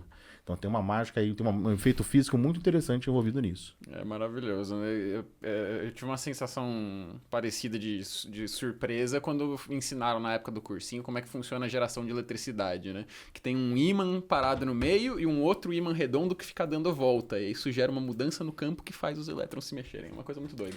Esse modelo as pessoas têm para a eletricidade porque aprendem na escola, mas por internet as pessoas não têm isso na cabeça, que é o que a gente está conversando aqui. Estamos tentando dar forma, tatear de como a internet funciona. Pois é. E aí a terceira pergunta do 3D8 seria como funciona a internet móvel. Acho que na pergunta anterior você já deu uma explicada nisso. Então vamos. Tem essa do horário de pico? Acho que é interessante. É, hein? aqui. O DiverTech não falou. No horário de pico, que é onde um grande número de usuários estão utilizando o streaming, qual é o limite suportado? Sendo que na pandemia várias empresas de streaming reduziram a qualidade e até pediram para os usuários assistirem conteúdo com qualidade inferior. Uhum. Esse limite vai variar de empresa para empresa, mas basicamente nas primeiras semanas de pandemia, quem teve gargalo foram as empresas de conteúdo. É mais difícil para elas lidar com esse crescimento do que os provedores de acesso à internet. Eu vi nessa época a frase de a internet do Brasil é ruim, não aguenta. As pessoas falam do tal do backbone não aguenta. Essa parte ficou até tranquilo. O gargalo era CPU, RAM e disco dos servidores de empurrar o conteúdo para essas pessoas todas. Por isso algumas empresas de streaming tiveram essa redução de qualidade e outras não tiveram redução nenhuma. Dependia do crescimento onde elas estavam, né? Essas empresas tinham um fluxo constante de crescimento de assinantes, usuários, então elas tinham um ritmo crescente na infraestrutura delas, de repente, num dado mês, cresceu exponencialmente, faltou equipamento. A gente já vinha sofrendo com a escassez de chips, então esses equipamentos vinham cada vez mais caros para a gente e cada vez com prazos de entrega maiores. Eu lembro que no início da pandemia, tinha uma placa que eu comprava que faz justamente essa brincadeira de transformar os elétrons em luz para poder iluminar a fibra ótica. Cada placa dessa para atender 1.000 assinantes, eu pagava R$ 2.600 no início da pandemia. Em dezembro do primeiro ano da pandemia, estava 17 mil a mesma peça. Nossa. E por que essa diferença? Além da Demanda. escassez, além da demanda estar muito alta, mas era a escassez dos chips. Então, quem podia pagar mais, levava. Então não é que exista inerentemente na internet um limite de capacidade. Assim, o uso que as pessoas fazem cotidianamente dá e sobra. Tanto que eu lembro que algumas pessoas falavam assim, a internet vai entrar em colapso no Brasil, não vai aguentar. Eu postei um vídeo no meu canal no YouTube, calma, gente. todo mundo vai ficar em casa, porque tem capacidade para todo mundo. E aconteceu. Tirando o streaming, não teve grandes apagões de internet como algumas pessoas achavam que ia acontecer. Então, te dizer um número é muito difícil, depende de cada empresa. Então, cada provedor trabalha com, no máximo, 80% da capacidade. Eu diria que a média trabalha com 50%. Olha, a próxima pergunta eu acho muito interessante, até porque, por mais que, né, não tenha sido na escala que ele está propondo, já teve na escala de países, né, que a gente sabe, inclusive eu já vi você falando sobre o assunto. O Gustavo Fac perguntou, é possível que o mundo tenha a internet desligada de forma geral? Eu entendo isso como muito difícil porque existem pontos importantes. Então, por exemplo, o Brasil, São Paulo é uma cidade onde boa parte da internet troca tráfego. Então, vários estados, várias cidades, o tráfego vem até São Paulo e volta para essa cidade. Então, se São Paulo tiver algum grande problema, algum ataque nuclear, por exemplo, a internet do Brasil vai ficar um pouco congestionada, vai ficar um pouco lento. Mas as empresas do ramo têm capacidade de se reorganizar e criar novos caminhos.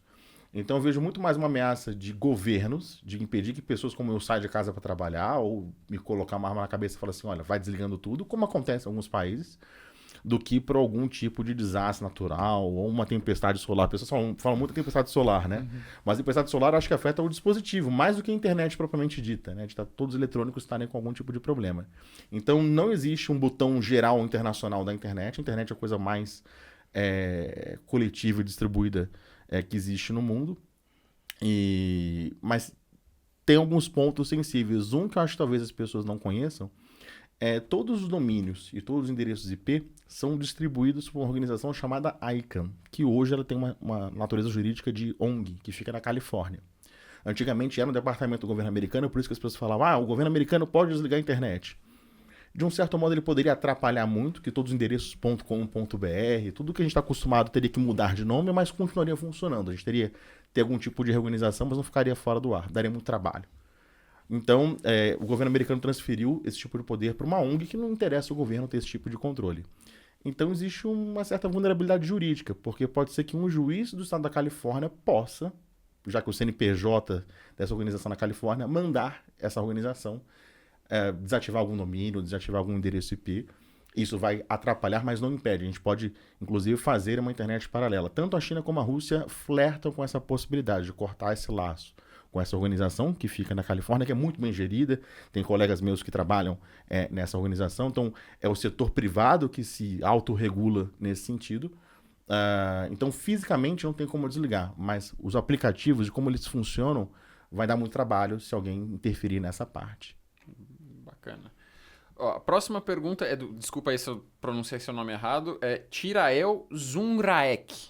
Zungraek. Perdoado, um W no meio que eu transformei em mudo. Então, desculpa. Quanto custa para ter um dos backbones da internet? Para ter fisicamente um dos backbones. E para ter uma distribuidora de DNS? O custo é muito menor do que você pode imaginar. Esses materiais para poder criar uma empresa de internet é barata. Eu diria que você montar um provedor de internet é parecido com o custo de abrir uma padaria, abrir um curso de inglês. Não se fala de milhões de reais. Você pode falar algumas centenas de milhares de reais. Mas o investimento é proporcional à sua cobertura. Então, montar um backbone, montar um trecho principal de rede que então conecta vários pontos, no seu bairro é barato. Para, inclusive, você fazer com uma pessoa física com suas expensas. Agora, fazendo uma cidade inteira, você vai precisar de mais dinheiro, mais financiamento. Então, é por isso que no Brasil tem 20 mil empresas no ramo, porque tem histórias... Olha, tem um provedor que eu conheço de Minas Gerais, que era uma família que pegou dinheiro com a agiota, vendeu um Chevette, montou um provedor e hoje tem mais de 30 mil assinantes. Então, é mais barato que as pessoas pensam, mas é proporcional ao custo de cobertura. Então, não é um investimento milionário, não. É um investimento que muitas pessoas podem fazer. Depende proporcional à sua distância. Então, o quilômetro da fibra ótica hoje é menos do que um metro, é menos do que R$1 metro. O Tirael tem outras perguntas também. Ele quer saber, eu posso ser um ISP? Quem que aprova isso? O que é ISP? O que é ISP? ISP é a sigla em inglês para provedor de internet. Muita gente tem essa crendice de que a Anatel controla a lista de provedores e por isso a gente tem poucas empresas. E não temos poucas, como eu falei, tem 20 mil empresas no Brasil. É que nos grandes centros urbanos a gente conhece as grandes marcas. Mas já nos bairros periféricos, já nos bairros, mesmo nas grandes cidades periféricas, a gente tem outros provedores. E no interior é eles que prevalecem, né? Não as grandes marcas. Eu tenho a cidade da minha família no interior, chama Palmital. Tem 30 mil habitantes, alguma coisa assim. E Eu chego lá, você vê as lojinhas das operadoras Tem a loja presencial, você pode ir lá falar com... Pois é. Você entende? Então esse tipo de modelo existe no Brasil. Os outros países não têm um mercado tão pujante de provedores de internet. Então, existia antigamente uma obrigação de você se registrar na Anatel, mas não era que ela não é que ela te permitia atuar. Se você preenchesse os pré-requisitos todos, pagar taxas e começar a operar. Então é como se fosse um cartório, era mais burocrático do que uma concessão como é com TV ou com a internet móvel, que o governo é mais criterioso em influenciar. Então, diferentemente do discurso que eu vejo muita gente falar, que a Anatel regula o mercado, controla, pronto, a internet fixa, ela talvez encarecia um pouco por criar taxa, mas ela não impedia que empresas fossem formadas, porque a gente tem mais de 20 mil empresas no ramo. E hoje a gente tem um modelo bastante interessante, que deveria ser inspiração para qualquer outra área regulada pelo governo. Para você começar a operar, você não precisa fazer nada. Até 5 mil assinantes, você não precisa só comunicar, mandar um comunicado, pagar taxa nenhuma. A partir do momento que o seu negócio ficou sério, grande, com 5 mil clientes, aí sim você passa a ter um pouco mais de obrigações. Então, até nos primeiros 5 mil clientes, a Anatel nem está envolvida nessa história. Então, qualquer pessoa pode criar um provedor de internet. O Brasil tem locais onde não tem internet, então tem demanda. Qualquer pessoa pode se aventurar e fazer o seu provedor. E última pergunta aqui do Tirael. Por fim, a clássica questão. Acho que você quase tocou nesse assunto em perguntas anteriores. Quem é o CEO da internet, na sua opinião? Acho que o Paião falou que sou eu, né? Aqui no Brasil é o Ayub. A internet ela é um grande acordo de cavalheiros. Felizmente, na semana passada, eu estava no principal evento de internet do Brasil, organizado pelo Comitê de Gestão da Internet Brasileira. E é muito esquisito, que aí outros caras que têm um trabalho que eu tenho, a gente se encontra num hotel, então tá todo mundo na mesma sala. E a gente morre de medo se acontecer alguma coisa nessa sala, tudo para de funcionar. E por que eu digo que é o grande acordo de cavalheiros? O governo não tem um protagonismo, nenhum governo tem um protagonismo na internet. Então, são as empresas do setor privado, tanto de conteúdo como as de acesso à internet, que sentam, batem papo como isso e chegam num acordo. Olha, vamos fazer um novo protocolo, vamos fazer uma rede numa certa cidade. Então, a internet tem um berço, na verdade, que é muito acadêmico, e a gente mantém essa cultura acadêmica da integração, da cooperação. Então, ela aos poucos tem se transformado num produto fechado. Houve iniciativas como o internet.org do Facebook, né, que aí sim era de enlatar como um produto, mas ela é um grande acordo de cavalheiros. Então, não tem um único CEO da internet. Por isso que nenhuma nação conseguiria deixar a internet fora, de outro país fora do ar, por exemplo. Né? Então, é uma amálgama, é um mosaico de várias empresas, cada um com a sua responsabilidade. Então, para um pedacinho da internet brasileira, eu tenho a minha responsabilidade lá. Beleza. O Álvaro da Silva Lima perguntou: se eu mudar para outro país e usar um aparelho fabricado no Brasil, eu terei acesso a conteúdo de outro país ou só posso acessar o que o Brasil permitir? Felizmente a internet é internacional. Então, o padrão de tomada dos países varia. Se você pegar seu carro, que o motorista de um lado, você não poderia dirigir em outro país, como a Austrália ou na Inglaterra, que o volante fica do outro lado. Mas a internet ela funciona no mundo inteiro. Então, o fato de você ter comprado um aparelho num país não te impede de acessar o conteúdo da internet. Ela funciona mundialmente. O que existe algumas restrições é que o espectro, né, as frequências que passam pelo ar em alguns países é diferente de outras. Então, alguns países concederam algumas frequências para o 5G e outros países outra. O 4G é a mesma coisa. Então, às vezes, existe uma incompatibilidade de banda. Isso aparece nos celulares, né? Todos os fabricantes colocam pelo menos um modelo chama internacional, que ele tem a maior quantidade de frequências que ele suporta para que você consiga ter essa mobilidade. Então, em geral, você vai sempre conseguir utilizar. Às vezes, em algum país, você não vai conseguir o 4G ou o 5G, mas felizmente a internet é única no mundo inteiro. Espero que assim continue. Trabalho para isso. Pois é. E aí tem o outro lado, tem por exemplo, o caso da China, né, que restringe o funcionamento de alguns sites ou serviços pela internet, mas aí não é no dispositivo, né, é na infraestrutura que vem por trás. Nos provedores de lá, sim. Exatamente. Todos os provedores de lá trabalham de um jeito bastante diferente. E isso é possível quando tinha aquelas decisões judiciais que tiravam o WhatsApp do ar, a gente ficava sem conseguir usar o WhatsApp. Então, também é possível aqui no Brasil, só que não tem um governo estabelecendo as regras de cima para baixo sempre. Exato. O Gustavo Fak está perguntando: qual a velocidade máxima que já foi usada em um download e upload? Tem grupos de pesquisadores que trabalham... Enciclopédia aí, né? Tem que mudar o tempo todo também, né? Né, eu lembro que teve naquele show do Milhão do Silvio Santos uma pergunta de quantos metros tem um Cristo Redentor, né? Você pediu um número específico, é bastante puxado. Mas o que eu consigo falar de cabeça é, volta e meia, algum grupo de pesquisadores faz o limite do que a fibra ótica consegue transmitir. Então, aqueles caras que estão pesquisando a fotônica, essa conversão de bits em fótons, eles se orgulham e fazem testes de bancada de velocidades cada vez maiores. Agora, um download, factualmente, né, de um lugar para o outro, de cabeça eu não vou te dizer. Mas o que talvez fique é mais barato que as pessoas pensem, então vou dar uma métrica. Por cerca de R$4.000 equipamentos, você consegue colocar uma conexão de 10 gigabits por segundo em casa, 10 mil megas em casa. Né? Eu lembro que tem um colega da minha área que ele mora na Europa, e uma vez por ano ele ia visitar a mãe dele, que ficava no vilarejo, uma casinha de madeira pequenininha, e a internet lá era ruim. E aí ele se cansou de passar o Natal com a véia sem consumir o conteúdo, ele passou uma fibra ótica e colocou um link de 10 gigas em casa, com equipamentos que você consegue comprar facilmente, porque ele é do ramo, né? Então, a velocidade de 10 mil megas não é algo surreal, tem equipamentos que você consegue comprar. Mas eu fico pensando, residencialmente, pra quê? Eu tenho uma internet de 300 mega e eu não sinto necessidade de... Eu já sinto, assim, tudo é rápido pra caramba.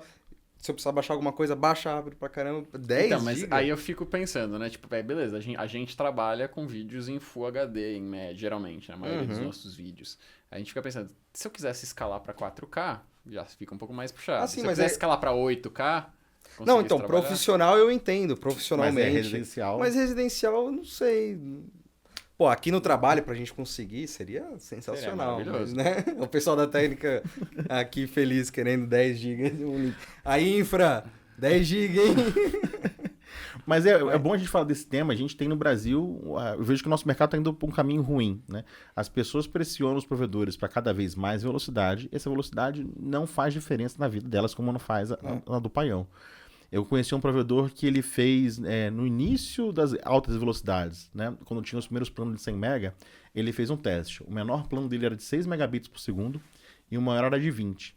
Ele começou para alguns clientes a aumentar o plano até 100 sem avisar. E mandou pesquisa qualitativa. Acima dos 20 megabits por segundo, as pessoas não percebiam. A nota que a pessoa dá para a internet de 20 megabits por segundo ou de 100 é basicamente a mesma. A não ser, claro, quem é viciado no teste de velocidade, né? Tem gente que é viciado no teste de velocidade, então quanto o cara é viciado em ver cotação da bolsa, né? Ficar testando o número, vendo o número, né? É uma questão de vício, é uma questão pessoal dele. Mas no uso cotidiano, por exemplo, o Netflix, na documentação oficial, recomenda 25 megabits por segundo para 4K. Então, o conteúdo mais pesado que as pessoas consumirem em casa, 25 megabits por segundo, daria conta tranquilamente. Eu tenho gráficos na minha internet em casa, porque eu trabalho no ramo, né? Então, ele gera linhas verdes quando eu estou consumindo e fica pintado em branco quando eu não estou consumindo. Meu gráfico é quase todo em branco, né? A internet é utilizada em rajadas. Você consome algum conteúdo e você para estar lendo ele ou assistindo o vídeo, né? Então, os provedores têm a parte da culpa deles, que é ficar tentando oferecer planos maiores e por preço menor, para tentar disputar os clientes, mas isso não faz sentido. A gente está levando o mercado para uma direção que não nos interessa. Tem outros recursos que eu acho que são interessantes. Por exemplo, existe uma tímida iniciativa de uma operadora que atua no Brasil de fazer um produto específico para gamers que tem menor latência. Isso eu acho que algumas pessoas iriam gostar, mas elas estão dispostas a pagar quanto mais por isso? Não muito, né? Eu já sinto que não muito. Eu perguntei para algumas pessoas, eu fiz um teste. Eu falei assim, olha, vou abrir um provedor específico para gamers e para influencers, que faz muito upload, etc. Vocês estão dispostos a pagar o dobro do que vocês pagam hoje? Ninguém levantou lá a mão. Eu falei, pô, vocês não estão me ajudando. Ou seja, eu tenho a tecnologia e o know-how de como fazer um provedor para geeks. Muito inspirado no... Lembra daquele... qual aquele programa da Discovery Channel, que eram dois caras que faziam... trabalhavam na indústria do cinema e faziam teste, Mythbusters. Lá na região deles, naquele estúdio deles lá em São Francisco, tem um provedor chamado Monkey Brains, o nome já entrega que é diferentão, especializado naquele público, num público nerd, um público geek, que tem vários outros serviços. Eu pensei, será que eu consigo fazer isso no Brasil? Tentei fazer uma pesquisa numa rede social que eu não posso usar mais, e ninguém... porque tudo bem que eu coloquei o target alto. Vocês conseguiriam pagar o dobro? Porque com o dobro da receita, eu conseguiria para um empresariado brasileiro, eu falo assim, olha, eu consigo trazer dinheiro, eu consigo trazer receita, vamos fazer? Então eu senti que não se tem. E outra também, que é muito interessante, existe tecnologia para isso. O principal motivo da internet ficar fora do ar é ruptura de fibra. Por vários motivos. Primeiro, eu acho muito engraçado como isso no carnaval fica muito mais intenso. O pessoal bebe, dirige, bate no poste, derruba o poste e fica sem internet. Bairros inteiros ficam sem internet. Eu costumo brincar, parece que o poste foi atravessar a rua fora da faixa, né? O cara atinge o poste, rompe as fibras, né? Ou então, onde tem obras, bairros que tem obras com caminhão betoneiro ou caminhão de mudança, eles são mais altos que o normal. Quando vai passar nos cabos, ele estoura os cabos. Nas regiões agrícolas do Brasil, as queimadas, algumas queimadas derretem a fibra, né? Queimada controlada ou crime ambiental. Então, tudo que vai estragar o cabo de fibra ótica que vai tá no poste acaba deixando a internet fora do ar. Já existe uma tecnologia que o cabo ele é iluminado por duas centrais, dois POPs. Então, se você romper ele num ponto, a internet não cai, ele teria que romper 2 vezes. Só que isso aumenta muito o custo para o provedor. As pessoas estão dispostas a pagar mais por isso? Não, elas querem cada vez pagar menos. Então, existem tecnologias inovadoras para prover internet na casa das pessoas, mas ainda uma questão comercial não está muito bem encaixada. O meu desejo, que eu gostaria de fazer, eu tenho recomendado aos provedores que eu atendo, é vender internet por metro quadrado. Já viram isso? Não. A velocidade não importa tanto, mas que a internet pegue em todos os cômodos da sua casa é algo que parece interessante. Então, eu mandaria o técnico na sua casa. Quantos metros quadrados tem na sua casa? 100 metros quadrados. Ele faria um teste com um equipamento medindo, fala assim, olha, no último banheirinho não pega. Você quer que pegue lá também? A mensalidade aumenta um pouquinho, que eu vou colocar um segundo equipamento. Então eu começo a lidar com cobertura, não lido mais com velocidade, para que a internet alcance na casa toda. É o que eu tenho trabalhado com os meus clientes, mas o público tem tido muita restrição ainda. Mas quantos megabits por segundo vai dar? Aí, esquece isso, vamos pensar em cobertura. Quem tem a casa maior paga mais. Exato. Ou quem tem mais necessidade de chegar mais longe, né? Às vezes só no cômodo do estudo preciso. Tá bom, você vai pagar mais barato. As operadoras de TV a cabo funcionam assim até hoje, Nesse né? mesmo modelo, exatamente. Por pontos. Verdade. 1 Os ponto, pontos, 2 pontos, 3 pontos. Mas o que eu acho bacana da gente quebrar a expectativa das pessoas de que o usuário que usa muito, ele gera custo pro provedor. Não, ele não gera. Só o fato da sua instalação existir, ela gera um custo mensal pra gente. Se você tá arrebentando no 4K da Netflix ou não tá fazendo nada, o custo é quase o mesmo. Não chega a ser o mesmo, mas é quase o mesmo. Por exemplo, uma das coisas que gera mais custo pra gente é o modem existir e cada poste que o cabo passa, a gente paga o aluguel pra dona do poste, pra companhia elétrica. Então, por isso que você tá em casa arrebentando de jogar ou tá viajando em Cancún por 30 dias, o poste tá na sua rua, o custo que você gera pro segmento dos provedores é o mesmo. Você falou da linha branca, da linha verde na sua casa, mas eu fiquei com uma dúvida. Quanto bate o download na casa de Ayub? Bate o 100% contratado. Acho que eu estou com um plano de 350 megabits por segundo e sempre bate o contratado. Na verdade, esse negócio na internet nunca bate o plano contratado. É que quando eu vou em algum lugar, em alguma festa, algum coquetel na casa de alguém, eu viro um pouco do tema do papo, né? Que nem um médico, todo mundo fica, tem uma dor aqui, né? O psicólogo, todo mundo fala sobre as dores, o último pé na bunda que tomou. Quando descobrem o que eu faço, a minha internet é lenta aqui. Não pega, não bate o contratado. Não bate o contratado. Aí, como sempre, todo policial sai de casa armado, sempre sai com o notebook pra rua, né? Sempre tô armado, né? Aí eu vou no meu carro, pego o notebook, não, deixa eu abrir aqui, deixa eu testar. Na minha máquina ligada no cabo sempre bate. Eu nunca encontrei, em mais de 20 anos no ramo, algo que não batesse o contratado. Sim. Mas aí o dispositivo da pessoa que não tem Wi-Fi no padrão certo, um celular antigo, né? Ou ela não está testando no cabo. Porque a banda só vai bater na velocidade máxima quando você está ligado no cabo. Porque o provedor de internet, o meio físico dele é o cabo. Ele controla até o modem na sua casa. Do modem até o celular na sua mão, tem o ar da sua casa. E o ar da sua casa tem interferência dos seus outros vizinhos. Quanto mais roteadores tem no seu condomínio, vai interferir nesse sinal. Você recebe menos o sinal. Se você segurar o telefone e apertar muito na mão, você vai absorver um pouco desse sinal. Então, a gente toma culpa pelo últimos 5 metros da conexão. A gente faz assim, uma rede daqui até o Japão. Mas os últimos 5 metros, as pessoas, por não conhecer como é que funciona, acabam falando, a internet do Brasil é uma porcaria. Eu fico pé da vida, eu bato na mesa, briga. Que nem briga de bar, que nem discutir time de futebol, não admito. Eu prova que é uma porcaria. Aí eu vou pegar meu notebook, rodar da cerveja, sua culpa, se não provar. E sempre ganhei cerveja desse jeito. Perfeito. É tão doido, eu tive um caso... voltou um técnico super constrangido, assim, chefe, preciso contar uma coisa que aconteceu no cliente. Eu falei, pronto, já deu. Ele falou, tive que deitar na cama da filha do cliente. Eu falei, como é que é? Que loucura. Era uma dessas queixas de falta de navegação ruim. A queixa sempre vem, a bola vem quadrada pra gente, né? A internet tá ruim. E aí mandei o técnico na casa do cliente e bati o contratado. Não é em qualquer lugar. É no quarto da minha filha. O cara foi com o equipamento e mediu no quarto da filha. Bateu a banda contratada. Não. Quando a minha filha deita na cama com o celular, não funciona. Aí ele ficou do ladinho, assim, o joelho encostado na cama e mediu o teste. Deu certo. Ele falou, não, deita pra ficar igual a minha filha.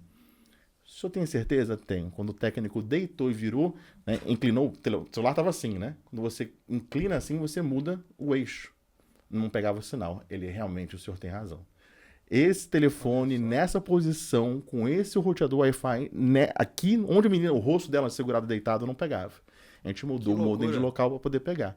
Ele ficou com medo de chegar a reclamação, né? Eu falei, não, fica tranquilo. Pelo menos você até deitou na cama para poder fazer a internet funcionar. Mas eu sabia que uma simples mudança poderia interferir desse jeito. Interfere totalmente. Quer ver uma coisa interessante? Vamos supor que o microfone seja o então quem fala, tô sem sinal e levanta o celular, tá maluco? Não tá maluco. Não tá maluco. Ou que em algum local do interior, algum sítio, as pessoas ficam andando com o celular assim, querendo caçar, né, no cheiro. É mais ou menos isso. Tudo que tiver de meio físico entre o aparelho e a antena, supondo que seja uma antena, seja um aparelho, vai interferir nesse sinal, vai absorver o sinal, até seu próprio corpo. Então, às vezes, no sofá da minha casa sempre funciona bem. Aí você faz uma festa com 20 pessoas em pé, o sinal não pega, porque 20 corpos estão absorvendo o sinal entre o roteador e o seu dispositivo. A gente fez vídeos até já do Assistência Técnica dando dicas, né, de como melhorar o sinal da internet. Tipo, coloca o roteador mais alto, evita o espelho se você quer que o sinal passe mais facilmente. Dispositivo, às vezes tem um telefone sem fio que opera na mesma frequência do sinal e atrapalha. Então, tipo, tem um monte de coisa que as pessoas não levam em consideração. Mas se a internet é ruim, você aposte todas as fichas que o problema está no seu Wi-Fi. Dificilmente o provedor de internet vai te entregar um mau serviço. Pois é. Temos mais perguntas? Temos mais perguntas. O Edi, inclusive, tem a ver um pouco com o que a gente estava falando da época que tentaram impor limite de dados na internet física, né? Na internet fixa. Por que a internet móvel das operadoras tem limite de dados? Legal. Eu cheguei a fazer um desafio público, desafiei colegas dessa área, me provem que é necessário ter limite de franquia na internet móvel. Ninguém se pronunciou. Eu também não coloquei nada para postar, nem cerveja, nem uma caixa de som, Bluetooth, enfim. Não é tanto a minha tribo, mas o que eu conheço da internet móvel, justamente por ela ser através do ar, existe um limite de dispositivos que podem falar ao mesmo tempo. E uma das tecnologias mais comuns de comunicação sem fio exige que todos os dispositivos não falem ao mesmo tempo. É muito doido. Então imagina um relógio, se tem 2 dispositivos, cada 1 segundo, eu vou dividir no meio segundo para você, meio segundo para mim. Os dispositivos negociam entre si e cada um não fala ao mesmo tempo. Se vem o dispositivo paião, eu vou pegar o relógio cada 1 segundo e dividir essa pizza em 1/3. Se entra muita gente ao mesmo tempo, esse tempo fica restrito. E como a velocidade por segundo, megabits por segundo, eu vou pegar uma fatia menorzinha de segundo para distribuir para cada um. Então existe um limite físico muito mais baixo de quantidade de dispositivos ao mesmo tempo falando no meio do físico do ar do que na fibra ótica, que é um caminho confinado, é um caminho físico que acaba sendo confinado. Tendo em vista essa característica física, é normal que a gente pense, olha, vamos colocar um limite do que cada um pode utilizar para evitar que alguém ocupe muito tempo desse relógio, desse espaço, e não dê oportunidade para que outros dispositivos nessa rede falhem. Ou de que alguém que consome muito acabe custeando mais essa operação. Uma coisa que é muito esquecida, o Starlink, tem sido uma queridinha de alguns, ela tem limite de franquia, ela é uma internet que vai pelo ar, ela tem limite de franquia. Mas o modelo que o Elon Musk tem feito é de reduzir a velocidade se você utiliza o tráfego por muito tempo, que é diferente da internet móvel do celular, que é cortar o acesso quando você estoura. Então, aí vem a questão. Pode ser que hoje no Brasil esse teto poderia ser muito maior e por motivos comerciais as empresas deixam ele um pouco mais enxuto, para ir apertando um pouquinho e conseguir um pouco mais de receita. Mas algum limite tem que ter. Se eu não me engano, na época do 3G também era assim que funcionava a internet móvel, né? Eles não cortavam, eles reduziam para a velocidade mais baixa possível, mas continuava funcionando. Mas era sofrível, né? Era pavoroso, você não conseguia fazer nada. Mesmo com o 3G funcionando no máximo, você não conseguia ver um vídeo na internet, né? Era difícil. Mas, enfim. O Russell Conrad perguntou, por que... Acho que talvez ele não tenha foto dele, então tô chutando que ele é mais novinho e não pegou o começo da internet. Mas por que muitas empresas vendem linha de telefone junto com a instalação da internet? Justo. Antigamente... Sendo mais novinho, eu descobri isso faz pouco tempo. Quando eu podia utilizar uma certa rede social que eu não posso mais, eu vi vários jovens comentando que eles achavam que o nome era internet de escada, stairs. Quando fala internet de escada, com I, eles achavam que era vi isso de também. espaço escada. É sério isso? É sério isso. Não duvide da capacidade das pessoas entenderem algo errado. É porque via o carro com a escada em cima. Eu não sei. Eu vi recentemente um vídeo de pessoas, os caras levando um disquete na mão das pessoas. O que é isso, né, para adolescente? É o Eles botão de falando, salvar. É o botão de salvar do Word. É. É o botão de salvar do Word. Então, elas não viveram isso, elas não discam nada hoje, né? Não se disca nada hoje. Então, internet de escada, elas conhecem a escada, porque elas sobem e descem. Então, foi a coisa mais próxima que elas pegaram. Então, o primeiro meio físico da internet residencial no Brasil era a linha telefônica, porque era um cabo metálico que chegava a boa parte dos domicílios. Esse cabo metálico, o cabo de rede, aquele cabo típico de rede azul, também é um cabo metálico. Mas o cabo de telefone, por ele ter uma distância muito maior, né? Esse cabo de rede azul a gente utiliza até 100 metros de distância. A partir de 100 metros você tem que colocar algum repetidor, como a norma diz. Às vezes a central telefônica da cidade estava a quilômetros de distância. Então esse cabo de cobre muito longo, os elétrons começam a ter dificuldade de andar por ele, isso tem um fenômeno chamado impedância, ou também as interferências. Então as velocidades eram muito baixas. E por isso que a gente falava nem de banda larga, né? Começou com a internet de escada, que é uma palavra só. A banda era muito pequena, que nem eu falei, 0,14, 0,36 megabits por segundo. Então começou-se assim. Hoje, com a fibra ótica, ainda tem algumas grandes empresas que têm a telefonia fixa que forçam você a comprar os dois produtos juntos. Mas qual que é a lógica deles? É comercial, não é técnica. Ele coloca uma fibra ótica na sua casa, mas como ele fez um investimento de bilhões para poder manter aquela rede telefônica, ele te estimula a colocar um aparelho junto, então, para você consumir os dois serviços. Então, hoje, quando tem internet por fibra ótica, não tem nenhum motivo técnico para a linha telefônica estar junto, é só uma questão da empresa rentabilizar aquele serviço que ela gostaria muito que não morresse, mas cada dia é menor. Mas, ainda assim, existe tecnologia que utiliza o mesmo cabo metálico do telefone para se transmitir dados, a capacidade dele é baixa. É classificado como banda larga, né? O ADSL ou XDSL, mas a banda é muito baixa. Bacana. Tem duas perguntas aqui que são mais ou menos relacionadas. O Gustavo Fak e do Dive Tecno. O Gustavo perguntou assim: é possível encontrarmos o limite de velocidade de transmissão de dados? Eu acho que a gente já conversou sobre isso, não conversou? Imagina. Testes. Então, não encontrarmos de, tipo, a gente descobrir, é chegar no limite teórico. Tipo, quão rápido pode ser um dia? Qual é o limite? Vamos pensar numa coisa nesse sentido. A luz na fibra ótica vai até a 2/3 da velocidade da luz. Se essa velocidade for aumentada, a gente chegar mais próximo à velocidade da luz e os eletrônicos conseguirem fazer essa conversão mais rapidamente, talvez a computação quântica descortine pra gente mais banda, mais capacidade, que a gente chegou no consenso que para casa as pessoas não precisam de mais. Do jeito que tá bom. Mas talvez pode ser uma nova fronteira. Nesse caso, o limite seria a velocidade da luz. Muito próximo da luz, porque como passa pelo meio físico da fibra, vai ter algum tipo de descontinho. Mas seria nesse sentido, sim. Bacana. Lucas J me pergunta bem direto e reto como montar uma rede mesh. Se informe nos sites como o Tecmundo dos modelos disponíveis, ache aquele que caiba no seu orçamento e siga as instruções. Não tem muito mistério, cara. Tem vários... De acordo com os roteadores que eu testei, pelo menos por enquanto, assim, você vai ter que ter a internet de fibra chegando na sua casa, de preferência, para ter uma velocidade boa, e o roteador meio que faz as coisas sozinho, né? Você bota um aqui, bota outro ali, ele vai te dizer se a distância tá boa, e é isso aí. É isso aí. O melhor dos mundos seria que cada um dos dispositivos mesh fosse ligado a cabo. Numa empresa é mais fácil fazer isso, porque o cabo não sofre a interferência do ar, então você consegue entregar mais qualidade por mais distância, mas assim, como em casa é difícil fazer isso, você tem que fazer com Wi-Fi. Então uma caixinha fala em Wi-Fi com outra caixinha, e aí você consegue montar essa rede mesh. O que não se deve fazer, que bom que essa pergunta apareceu, o repetidor wireless. Esse equipamento é horrível. Porque é péssimo. É péssimo. Eu tava pensando em colocar um na casa da minha mãe. Não cometa esse crime. Por quê? ele não é um produto mesh oficial. Ele faz uma espécie de gambiarra. Ele se comporta como se fosse um dispositivo na sua rede e fica repetindo quando o nome denuncia. Sabe o telefone sem fio? Tudo bem, tudo bem. Ele fica repetindo isso. Só que ele ocupa o mesmo canal de comunicação. Lembra que todos os dispositivos têm que pegar um pedacinho do tempo para poder conversar? Ele ocupa um tempo muito grande. Então, a capacidade de banda que ele tem é baixa e ele cria muita interferência. O mesh não é desenhado para isso. a frequência que cada uma das caixinhas do Mesh conversa é diferente que o celular, se o celular conversa com ela, se o notebook com ela, então não se congestiona. Então o repetidor parece, eu vou ser esperto, eu pegar um dispositivo muito mais barato, colocar um só vai resolver o problema, que os Mesh são mais caros, né? Sim. Então se eu quiser que a internet de casa chegue no banheirinho do fundo, eu preciso melhorar o meu roteador. Exatamente. Comprar como eu escolho? Um kit Mesh. Um kit Mesh, um kit já pronto, com 2 ou 3 caixinhas, dependendo da quantidade de cômodos que você tem. Ou então, se nem isso for possível, pelo menos estudar o posicionamento do seu roteador atual, né? Um roteador com mais antena resolve ou não tem nada a ver? Não tem nada a ver. Isso vai ajudar As mais... antenas impressionam muito, Tem mas... uns que parecem um avestruz.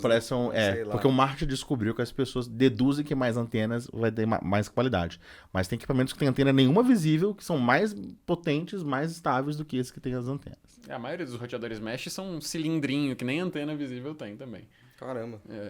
Mas assim, as dicas nesse caso, pelo menos até onde eu vi, posiciona o seu roteador um pouco mais alto, numa posição mais central na sua casa, se você conseguir puxar o cabo até uma posição mais central. Tanto que eu fui reformar o apartamento onde eu moro hoje, eu fiz o cabo de internet sair no corredor no meio da casa. Para poder distribuir igualmente. Exatamente.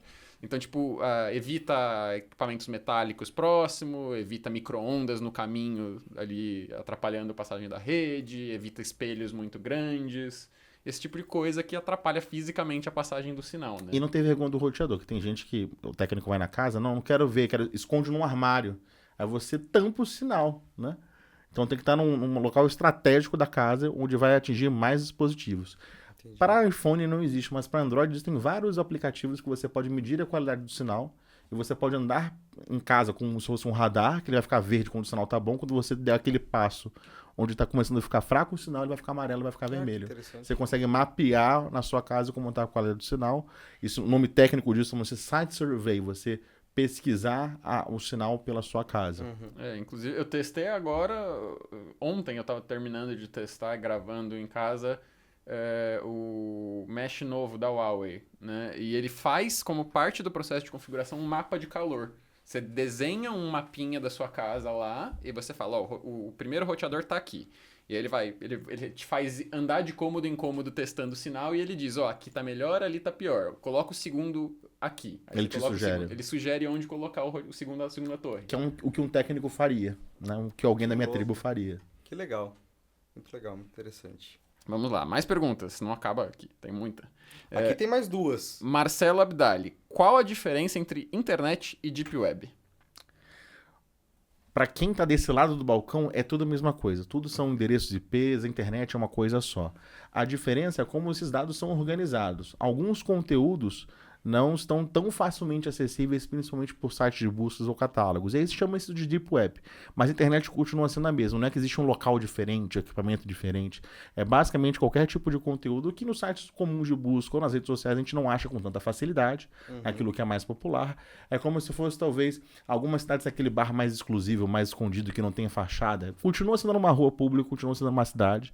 Mas é um local que poucas pessoas conhecem e sabem frequentar. Então, analogamente, seria Deep Web. Não tem nada de muito especial, nem nenhum tipo de equipamento que você precisa em casa ou do outro lado, continua sendo internet do mesmo jeito. Pra mim, imagina, pra mim você falar que tem uma coisa que é escondida, não, tem que ser internet, tá? Tudo é filé mignon. O Túlio Silva perguntou, como funciona o protocolo HTTP e HTTPS? A diferença, talvez? Como funciona, ele perguntou. É bastante interessante que esse protocolo se tornou o principal protagonista da internet, né? Então, nesse espaço chamado Data Center, que no Brasil costuma ficar os principais em São Paulo, Rio de Janeiro, Belo Horizonte e Fortaleza, são as principais cidades onde a gente tem esses prédios, tem os servidores onde armazenam esse conteúdo. E do lado do seu dispositivo, na sua casa, na sua mão, no seu computador, existe o tal do navegador. Até mesmo os aplicativos que a gente instala no próprio aplicativo, no próprio dispositivo, no fundo ele é um navegador disfarçado, já percebeu isso, né? Tanto que ele não consegue, se você está sem internet, ele não consegue nem detectar o clique. Então esse protocolo HTTP virou assim, quase uma unanimidade na comunicação via internet. Então, o seu dispositivo pede por um endereço, como tecmundo.com.br. O seu provedor de internet com esse nome sabe identificar onde está armazenado, em qual data center está armazenado esse site. E ao chegar a requisição, como é que isso chega lá? o endereço IP da sua casa, do seu provedor, o que você pediu, o endereço que você colocou no navegador, e volta para uma primeira resposta. Essa primeira resposta é uma espécie de esqueleto do site. É por isso que algumas vezes, quando a conexão está lenta, você vê uma espécie de moldura em caixinhas, com alguns textos, ela vai sendo populada aos poucos. Porque nessa primeira moldura, o seu navegador, ao receber esse esqueleto, vai ter que pedir de novo cada imagem, cada item, cada textinho ou notícia. Então existe um ping-pong muito grande entre o seu navegador, seu dispositivo e o data center, para poder requisitar cada uma dessas informações. Por isso que a gente vê o site sendo construído na nossa frente. A versão protegida disso, criptografada, esse S, né, de segurança, é colocado no protocolo. Hoje, todos os navegadores exigem que os sites sejam HTTPS. A gente vê aquele cadeado verde, nem aparece mais, né? Ele fez ao contrário. Deduz que é o cadeado verde, se não tem, ele vai colocar um aviso em vermelho. E é por isso que caras como eu têm a menor ideia do que você está acessando em casa, porque eu consigo saber que você se comunicou com o endereço IP número tal. Só que esse mesmo endereço IP armazena vários sites simultaneamente. Então, antes do HTTP, talvez seria possível fazer uma interceptação de dados e eu conseguir saber exatamente que conteúdo alguém acessou. Mas graças ao HTTPS, quem é o mensageiro, assim como o carteiro não consegue violar o envelope da carta, eu não consigo saber as mensagens, se tem nude naquilo, ou se você está tentando hackear algum sistema. Graças a Deus. A gente usa... E a gente tem... Mandando muito nude, pai. Você sabe. Você vai falar que não sabe agora. Não me expõe desse jeito, pô. Então, e pra gente vai ser uma questão ética. A gente preza muito o sigilo dos dados, o sigilo dos usuários, e pra gente é uma questão de honra. Mas o HTTPS veio assim, tirar esse fardo dos nossos ombros, assim, não tem nem como a gente saber isso. Tanto que tantos crimes são perpetrados por aí, tantas coisas erradas são feitas pela rede, e como é que as autoridades, até das grandes nações, como é que o FBI não consegue saber que aquele cara estava mandando uma mensagem sobre o tratado terrorista? Porque a comunicação entre o servidor e o dispositivo, ela é feita de forma criptografada. O provedor de internet, quem está transportando essa mensagem, não consegue saber o conteúdo dela. Graças a Deus. Graças aos nossos acadêmicos que fizeram a criptografia. Perfeito. Isso aí. Eu tenho uma última pergunta que é bem aberta, pode até tirar um tempinho para pensar, porque é meio capciosa. Todos esses temas que a gente falou aqui, ou não que seja relacionado, o que você gostaria de falar mais sobre, mas ninguém nunca pergunta? Caramba. Pô, essa pergunta é boa mesmo, hein? Aquele silêncio. Olha lá, hein? Pode ser de qualquer assunto. Não pressiona. Ninguém fala deixa do ele pensar. campeonato de 1978 que o Flamengo perdeu. Ninguém perguntou minha receita de macarronada até hoje, né? Ninguém me perguntou. Caramba, olha que oportunidade, você sacou uma bola agora que tá difícil de cortar. Essa sempre pega as pessoas de surpresa. Essa sempre pega. O que eu gostaria que as pessoas perguntassem, eu conseguisse responder elas, é exatamente como a internet funciona nos meandros. Eu sei que as pessoas sabem como a energia elétrica é produzida, né? Tem uma barragem, uma hidrelétrica, e força a água a passar por uma turbina que gira, e aí gera eletricidade. Quando a gente fala sobre a internet, as pessoas imaginam que ela funciona de um jeito que envolve satélites, a tal da nuvem, acha que é a nuvem física lá no céu, ou de que os provedores de internet ficam reduzindo a velocidade, ou aumentando a latência, aumentando o ping, ou vendo o conteúdo das pessoas, ou que o governo tem algum tipo de papel. Tem uma série de crendices populares sobre como a internet funciona, porque de fato ninguém costuma explicar como ela funciona. A gente dá algo como garantido, a gente tirou a poesia de como a internet funciona, de como ela é feita. Então, o que eu gostaria de ter a oportunidade de explicar para as pessoas é como a internet funciona no detalhe. Essa rede mágica, essa maior obra da humanidade, que permeia a vida de todo mundo, que chega a todos os bolsos, todo mundo tem um celular no bolso. Todos os bolsos no mundo tem um celular dentro e pode um dispositivo se comunicar com o outro. É um futuro que a gente não imaginou no passado. Eu costumo fazer um exercício de como é que eu imagino o futuro. Eu vejo como a ficção no passado imaginou o futuro e você vê algumas pistas de como o mundo vai ser. Então, carros autônomos, tem filmes de 20 anos atrás que falam sobre isso, né? De ter computadores mais leves e portáteis, sim. Mas a internet está onipresente dentro dos aparelhos, das lâmpadas, da geladeira, e de ter um dispositivo pequeno no bolso, todo mundo que está ligado no mundo inteiro. Eu vejo que a ficção não deu conta de imaginar esse mundo. Então, a gente está vivendo uma realidade que supera a ficção e as pessoas precisam entender como isso funciona. Porque quanto menos elas sabem, mais são reféns de cybercrimes, são mais reféns de políticas públicas, são mais reféns de governos que tentam interferir nisso, ou de empresas que tentam transformar o usuário de internet num produto. A internet é uma rede livre, e se as pessoas souberem como ela funciona, ela vai ser mantida livre como eu trabalho e sonho que ela seja. As pessoas não vão falar de chip 5G em vacina, né? Se elas souberem como isso funciona, exatamente. Eu acho que quem estiver assistindo aqui e quiser saber mais de detalhes sobre isso, pode escrever aí nos comentários. Se quiser ver um quadro com um Ayub aqui no Tecmundo. Fazer um Ayub responde. Um Ayub responde. Deve ter milhões de perguntas que o pessoal queira fazer. E aliás, eu já queria até falar pro pessoal que tá assistindo a gente, se ficou com alguma dúvida, escreve aí nos comentários que a gente vai chamar o Ayub de novo para responder qualquer dúvida que vocês tiverem. Então escreve aí. E só que antes da gente encerrar, eu queria que o Ayub contasse pra gente como que as pessoas podem acompanhar o seu trabalho. Pode ver agora que você não está mais na rede do Passarinho Azul. Exato. Como que as pessoas podem te encontrar agora? Eu tenho postado no LinkedIn, mas para quem tem uma visão mais corporativa, eu falo muito sobre o mercado, procurando meu nome Ayub, AYB. Nas redes sociais, no Instagram, Ayub, AYUBioNet, AYUBioNet, onde eu tenho mais postado. Legal. E o meu canal no YouTube, Ayub.io também, Ayubio. Vocês vão ver onde eu faço meus vídeos, quando eu quero tirar alguma ideia da cabeça, quero explicar para alguém, eu faço lá no meu canal. E alguns assuntos importantes sobre a internet eu acabo falando lá. Ou aqui numa oportunidade como essa. Legal. Cara, eu quero que você volte em breve pra gente fazer mais coisas. E, cara, muito obrigado pela presença sempre que você tem aqui com a gente, teu cuidado que você tem aqui com o Tecmundo. Muito obrigado. Poxa, viu? valeu. Eu fico sempre feliz. Aprendeu muito, Léo? Com certeza, um papo cabeça. Que aula, profundo, né? Baita Marcar aula. mais Obrigadão, Ayub, por ter aqui vindo falar com a gente. Prazer aqui conhecer você pessoalmente, também não conhecia antes. Quem quiser seguir você nas redes sociais, Paiãozinho. @Felipe Paião em tudo que é lugar. E é nóis. Oh, que privilégio. E eu, @LeoBRJ também. Muito obrigado por acompanharem a gente. É isso aí. E não esquece de compartilhar o vídeo, deixar o like e a gente se vê na próxima. É isso aí. Falou. Tchau, tchau, pessoal. Um abraço.